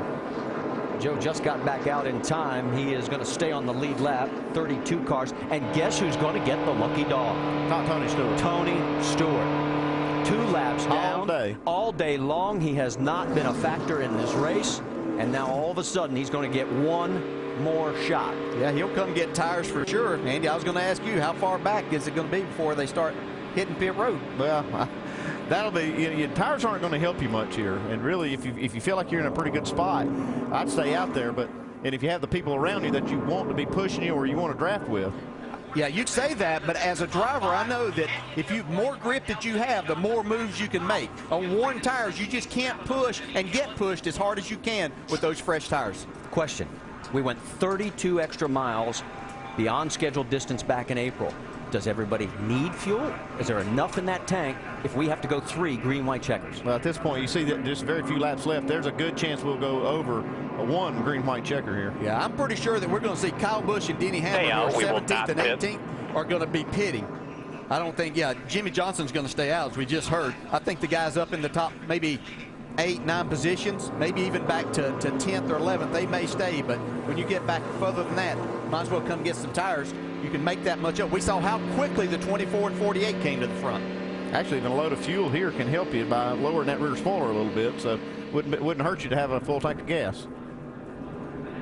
So the drama continues to unfold here at Talladega. And just as we mentioned before, in the last now 15 races, we've had a stretch less than 9 laps, as we are now with 6 laps to go, this time by. Pit road is open. Is anybody coming? I expect to see more come than have so far. Here comes Casey. Is that Casey Kane? Yeah. Leading them in? It is. Missed that. Kyle Busch and Denny Hamlin both stayed out also. Tony Stewart's coming, as you predicted, so is Carl Edwards. Eric Almirola in that mix. So is the 12 of Brad Keselowski, Robbie Gordon. Let's send it down to Doc. Right side tires going on for Casey Kane. Going to put 4 tires. Why not? And as you said, Andy, put some fuel in it. Get that back end down as best you can. Casey's had a great run, only his second ever start here in the 83 car. Vince. Well, the 14 of Tony Stewart has been 2 laps down at one point today. He's coming in for fuel and 4 tires. Going to be back on the lead lap for the finish. Tony Stewart, boy, the struggles he's had in the chase. Remember running out of gas on the last lap at New Hampshire, the speeding penalty at Dover and Martinsville, the body damage at Charlotte. Would this be a little sweet revenge on all those miscues after coming back, being 2 laps down, if he could somehow get to the front? And we've seen it happen. I mean, we watched Jimmy, how fast he did it in 3 laps. He could make it all the way to the front. You never know. So another player in the mix. Right now it is Clint Boyer with Jimmy Johnson second, Montoya third, Hornish fourth, Matt Kenseth is fifth. And Kevin Harvick is listed in the 13th position, Denny Hamlin down in 18th. You're going to have Michael Waltrip and Sam Hornish in the same row, nose to tail, so I'd watch for that little duo. They have teamed up several times today and done very well with it, we might add. Well, Jimmy Johnson has to like the idea that Sam Hornish, who he's probably seen pushing guys pretty fast all day, is going to line up behind him, and that's provided that Clint Boyer chooses the inside. If he chooses the inside, he'll have Montoya pushing. That's why I think he'll stay there. Lights on the pace car still on. Joe Nemechek has come back in and gone back out from pit road. And so we've got a full lap. Let's check in with some of the crew chiefs and see what they're thinking, Dave Burns. Well, and of course, Chad has been talking a lot with Jimmy about that situation with the 24. Had a partner and then kind of lost a partner, but he didn't exactly blow up. So how confusing has that been for Jimmy? Yeah, we don't really know what happened to 24. I hate that. Obviously, we were working really well together, worked well together all day long, but you know, we'll just see what happens here. It's going to be pretty exciting. 5 to go from this point right now, 4 when we take the green. I don't know what's going to happen, but I'm real happy to be here at the end of the race. Jimmy's done a really good job. We got a great race car, and it's just nice to be here. You know, it's kind of a sad day with Ed Schull and Hunter, you know, passing away, but you know, unfortunately, that's life. We're going to miss those guys terribly. All right, we'll wait and see who his new draft partner might be up there now. Vince? With Mike Ford, the crew chief for Denny Hamlin. Boy, you guys have fought back from a tough set of circumstances. How do you feel about where you sit right now with 5 to go? Who knows? That's why you run the race, you know. Right now, sitting back there, we do have a teammate around us, so you know, the last place you want to be is sitting in the front right now, so I'm sure Denny's going to take every opportunity and every chance he can to get back there. Thanks, Mike. Doc? Gil Martin, crew chief for Kevin Harvick. How much does your wounded Chevy have for him? You got anything left in it? I think it's still got some left. The Realtree car is trying to sneak up through there. Shell's been with us for a long time, so we're glad they're with us. We're going to win another race for them. I think we're going to fan out about 4 wide right here, and you don't know what's going to happen. All right, and they also may have 3 laps of fuel for a green-white checkered if they need it. Jamie. And Scott Miller, crew chief interim right now for Clint Boyer. You guys are leading this race. You don't have your teammate anywhere nearby. What's your plan? Well, we're just going to do the best we can. You know, there's a lot of racing left to go. 4 laps to go here at Talladega. A lot can happen. We'll just try to keep the BB&T Chevrolet up front. And hopefully 42 or 48 is going to be points racing, so maybe he'll push us and stay right there because our car's fast. So we're hoping for the best here. All right, they've been talking to the 42. Watch for those 2 to hook up. Marty? Okay, if you're in the front couple of rows, what are you thinking there, driver? Well, yeah, I mean, you're really not in the most preferred positions because I always wanted to be going forward at the end of this race. And those guys are more in a defensive position trying to protect the spot that they're in so they can make something happen at the end. You just got to get on somebody's bumper and hope that you get the right push whenever the time comes. Lights are out on the pace car as they've come out of turn number 4, heading for the tri-oval. Now the pace car pulls down. The fans on their feet. Time for the engines to roar and the drivers to amp up as we go green. Back up a little bit. You ready? Start Leaders are lane. See if I get flag. Green, going. Flag. 77's pushing. 40 just a little. Get the 37 on. 5 outside. 5's following you. Side, everybody's lined up. 37's pushing. Third line is starting on the outside. 3 back. 37 fell off you. Side only. 77 is pushing. 2-1. Down the back straightaway on board with Jimmy Johnson. And he's got no help right now. Finally, it looks like Martin Truex tucked in underneath him. And then Harvick's right behind Truex. Yeah, Greg Biffle jumped out of there, and that kind of messed things up as far as having any help. 4 wide, and Denny Hamlin's right in the middle of it. We see Sam Horse's car just didn't come up to speed. And Sam's falling back. Up front it is Clint Boyer. Juan Pablo Montoya is giving him the big push. And this time by now, we have 2 laps remaining. Look at Harvick with this damaged race car. Or pardon me, 3 laps remaining. Jimmy Johnson's trying to decide who can be more help to him. And it looks like it's going to be Kevin Harvick. Kevin Harvick. Not going to be Kevin. And Harvick gets Ruderman to help him, and all of a sudden, Jimmy's getting shuffled. It's a dangerous spot. You see, he's got Jeff Gordon there, and Gordon trying to help him. Gordon doesn't have much power to begin with. In and out, 2 on the bottom, 1 on top. This is dangerous for the points leader. Tony Stewart coming up in there. Here comes Tony, right behind Mark Martin. Allmendinger cuts down low. This could still be 4 wide. In and out, in and out. Here comes Harvick for the lead. The battle up front continues. Kevin Harvick with Clint Boyer. They're side by side. Unbelievable. Kevin Harvick can put this car out front. 3 and 4 wide right side. There's Jimmy Johnson in the mix. On the left side of your screen, the battle for the race lead. Kevin Harvick, could he do it with a wounded race car? Jimmy Johnson's got hooked up with Paul Menard, who's got a fast car. Mark Martin pulled down in front of Menard. Yeah, that kind of slowed their progress. What about Boyer? Is he going to help his teammate here? No, he's not thinking about that. He's thinking about winning the race. He's got a fast car on his bumper. Truex and Logano making a run here. Yeah, and they're trying to work the... Oh, look out! That hole closed up quick. Man, Truex makes a nice save. He got pinched. White flag. White flag is out. 2.6 miles to go. Oh, trouble. Trouble, the big one. Allmendinger on his lid. Side over side, end over end. Kevin Harvick's going to win this race. Yeah, that's... The race is official because the white flag was displayed, and Kevin Harvick was in the race lead. He was at the he was in the lead at the start-finish line, but did he continue to have that? We're waiting for NASCAR to give us official word.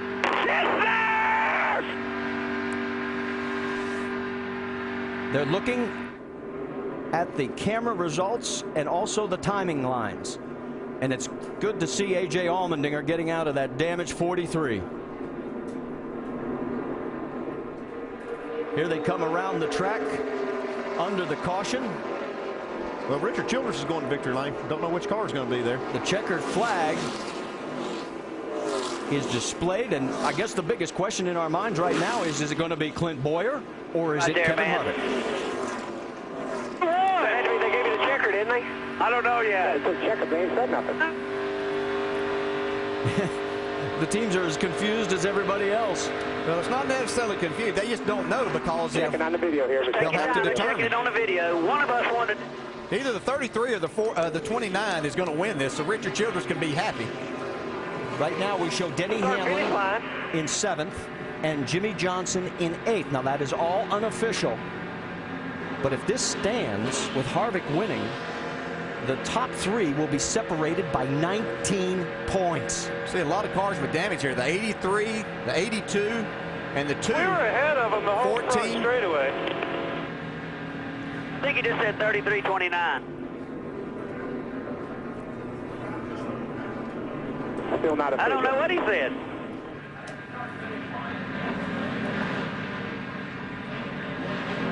Still waiting on NASCAR to review all this. They've got loops they go by, then they go by camera angles to kind of decide this. One of us did.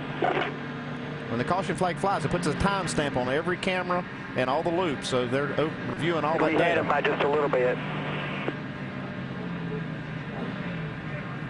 Did we win or not? They won't say yet. They're just looking at tape. One thing we do know, Richard Childress Racing has its 11th win. Still, they do a burnout at Talladega. Well, Clint's gonna say, okay, I'll go ahead and decide it.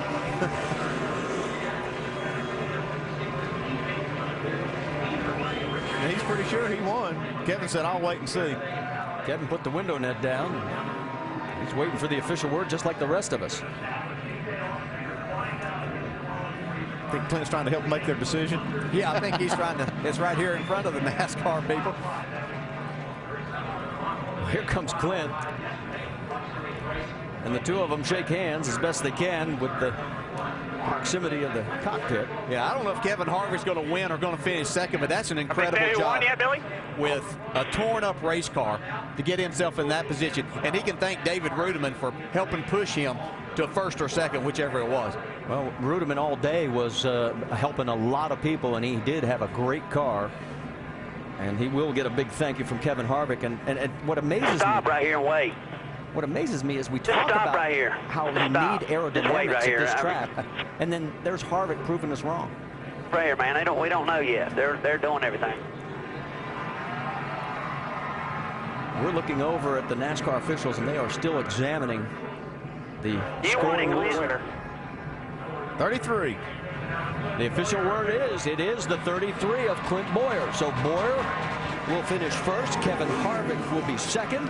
David Rudiman will be shown in fourth, with Juan Pablo Montoya third, and Joey Logano unofficially in the top 5. As we mentioned, they're now showing Jimmy Johnson in 8th, Denny Hamlin in 7th. Well, the one thing we can be assured of is this points championship is closer first, second, third than what it was when we came in here, because we know that Kevin Harvick finished in front of both the guys that were ahead of him in the points. Right now, it looks like Denny Hamlin will be 2 points out of first place, and the 29 of Kevin Harvick will now be 34 points out of first place with 3 races remaining. Can it get any better? Oh, we're going to have a great battle. How about Clint Boyer in this chase too? It's going to be his second win of the chase. Had a couple of other opportunities. In fact, he is the first 2-time winner in the chase races. All right, here is what NASCAR is looking at. Harvick's going to lead this at the line. But remember, it is also the scoring loop. Yes. So he's ahead right here. So it's a matter of when this caution is displayed. And see the trouble here. And there, right there, you see Kevin Harvick just behind Clint Boyer. And there, that was close. And the yellow comes out right at that point, and that's how Clint Boyer wins this race, by a nose. And let's go back and see what happened that actually ended this race. Jimmy Johnson got out of shape first there. It saves it. And right behind him, everybody starts getting together. Looks like Tony Stewart forces Allmendinger upside down. Boy, and that, thank goodness, the safer barriers on that inside wall. Yeah, and we've seen in past that when something happens behind the leaders, that NASCAR's let these guys race back. But obviously, this was in an area they would have been racing back to, so they had to throw the caution. All right, let's talk to Kevin Harvick. How about it, Doc? Well, Kevin has climbed out of this banged-up car that's all patched up and taped up. First of all, let me ask you, on that final lap, did you think you had it won? And there was a lot of discussion between you and Clint Boyer right here. Yeah, I didn't know when the caution came out, but I thought we had beat him to the line. It was really close. I just got to thank David Rudiman. You know, he pushed me all day, and he was really good behind us, and our car was kind of beat up in the front there. But it was just going to be a drag race there to the end. So we did what we needed to do. We kept it 1-2 in the right house there. And just a great day for RCR, a good day for the points, and just got to thank everybody from Realtree and Chevrolet. As damaged as this car was, how did you get back up there? I heard you say a couple times on the radio, we can get help with the draft, but we can't pull out and go by ourselves. How did you finally pull out and go? Well, I just attached myself to the back bumper of the 56, and I, you know, as we were shoving our way through there, we knocked a couple of them out of the way and wound up in our lane, and then I backed up to the 00, and we were able to get a good run there. So just a typical Talladega day with a few dents here and there. You're talking about the points, 34 now with 3 races to go. You're right there. Yeah, I mean, that's what we came here to do. We came here to obviously, you know, lead some laps and run up front and try to win the race, and came up 1 short of that, but we beat the guys we needed to. What a day for Kevin Harvick. This kind of day here is a kind of afternoon that can win you a championship. Marty? You're oh so right, Doc. Kiss from wife Delana. And let's go to victory lane. Clint Boyer is there. There he is.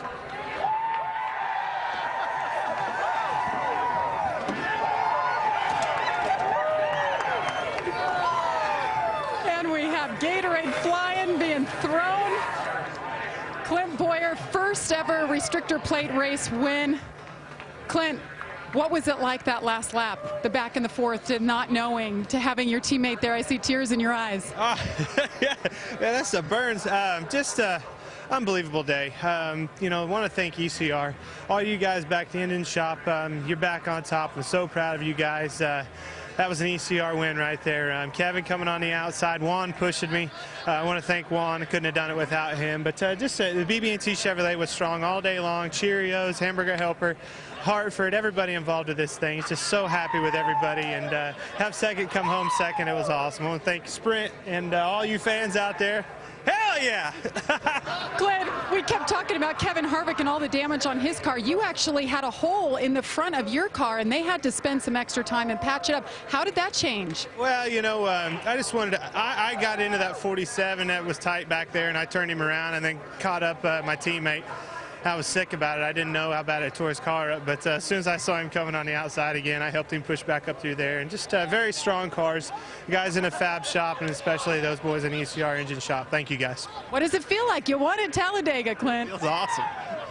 And he won with his interim crew chief, Scott Miller. His crew chief, Shane Wilson, will be back next weekend. Marty?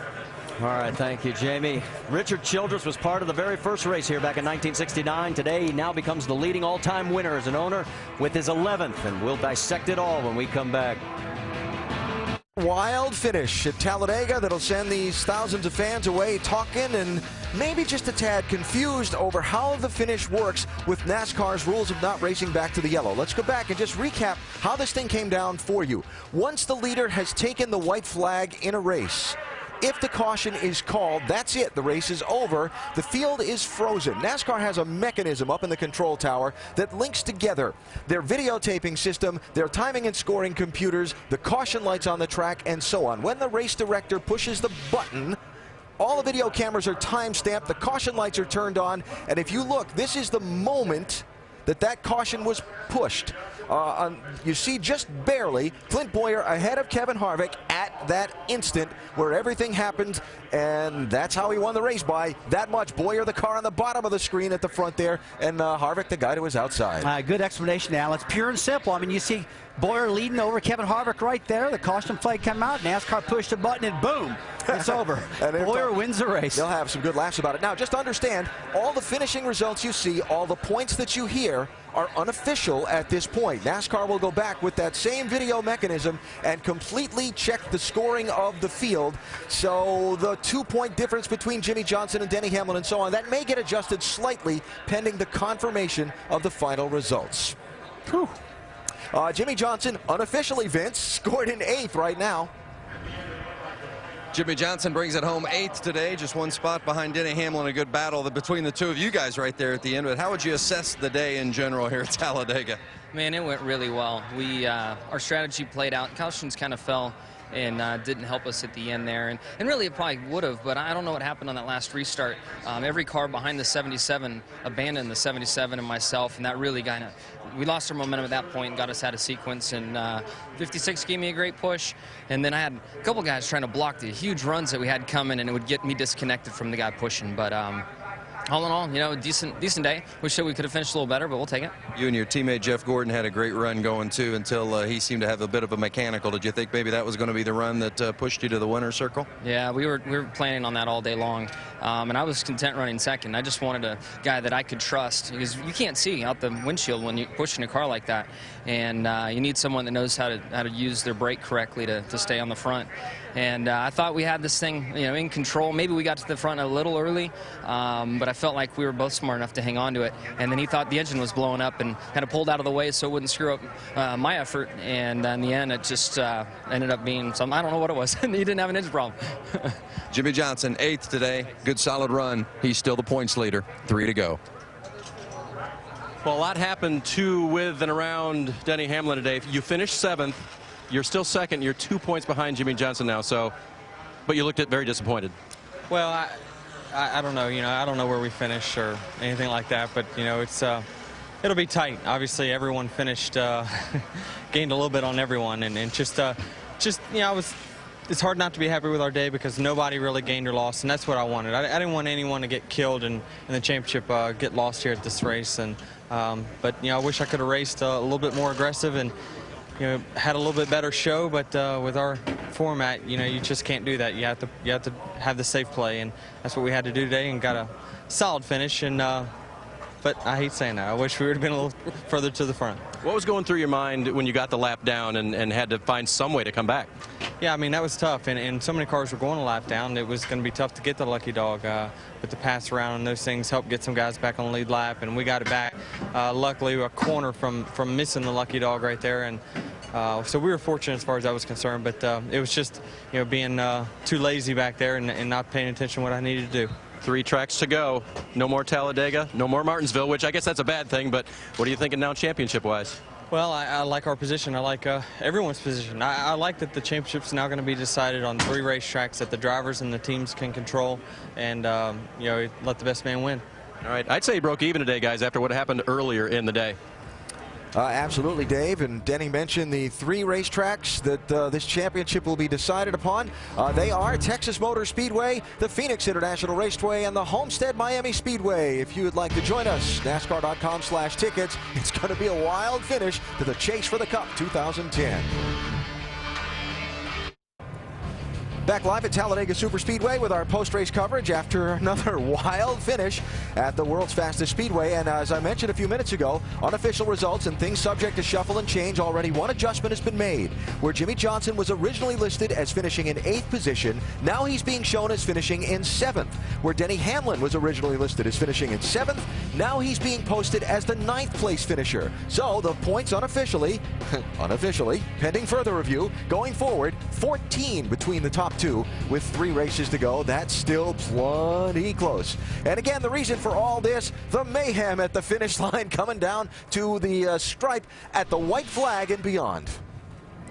Tell you what, when I looked out the back of the pit steward here, A.J. Allmendinger was going upside down, end over end, right past us, Brad. It was unreal. See him flipping right now, hitting the inside wall.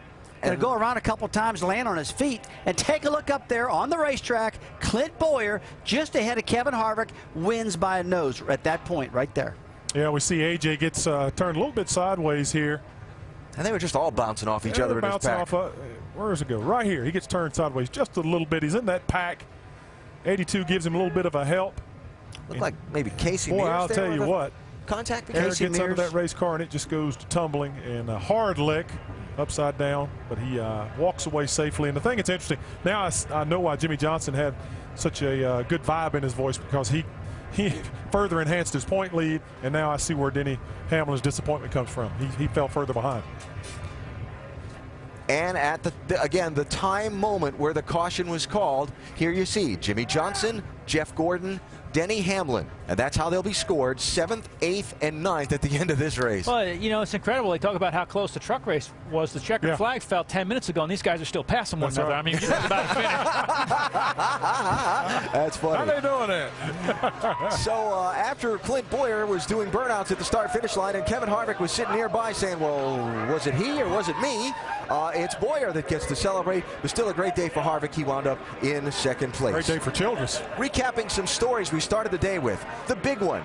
Due respect to Jeff Burton and A.J. Allmendinger that both had kind of hard crashes, we didn't really have the big one today. We never did see the big 20-car crash like we said. Yeah, like you said, there was a couple big wrecks, but there were isolated incidents. We didn't see the 20-car one like I thought we would see, at least with 15 to go. Guys, just didn't happen. 87 lead changes. Outstanding racing today. These guys are the best race car drivers in the world. They kept their fenders clean all day. good, aggressive racing. It was a fun watch for all of us. And one of the more dramatic moments of the day, Ray, when Chad Knaus came on the radio and said to Jimmy Johnson, okay, let's go now with about 14 laps to go. I told you they've been sandbagging all year. They do that. You know, when you can come on there and go, and the guy goes from the back to the front end, and would have stayed up there longer if Jeff Gordon didn't have his problem. Would like to know exactly what happened. That's thought true. his motor blew up. Happened. Jimmy Johnson might have gained more points had not been for that happening. Because when he said go, Alan, I mean, they were like 25th on the racetrack. They went. They took off, and in 3 laps, they took the lead. Amazing. Man, went too quick. But Clint Boyer stayed up front for quite some time at the end of that race, and you saw the crazy finish. He was able to be in front of Kevin Harvick when the field was frozen and the race was scored official, and Boyer wins by that much. And so we move on now with 3 races to go. What happened to Jeff Gordon? The full official rundown of scoring, so on. Lots more still to come in our post-race coverage from here in Talladega Sports Center, following immediately as we wrap things up and bring you more from here at the World Center of Racing. Carl Edwards is over here in the wings of the pit studio somewhere. He'll be joining us in just a few minutes on our Sports Center coverage as well. Later on tonight, the NHRA Las Vegas Nationals, 9 Eastern ESPN. NASCAR Now, the late night wrap-up tonight at 11:30 Eastern ESPN2. It is DJ, Ray, and Ricky on our Monday Roundtable, 5 Eastern tomorrow on ESPN2. Then next weekend, the Nationwide Series at Texas, noon Eastern, Saturday, ESPN2. Note the earlier start. And on Sunday, the NASCAR Sprint Cup Series, our coverage presented by GoDaddy.com. That's 3 Eastern next Sunday, ESPN. Wow, what a wild one at Talladega today. They'll be talking about this one for a while. We'll be talking about this one for a while as Sports Center is next, including more post-race coverage from here in Alabama. Clint Boyer is your winner of the wild card race in the chase.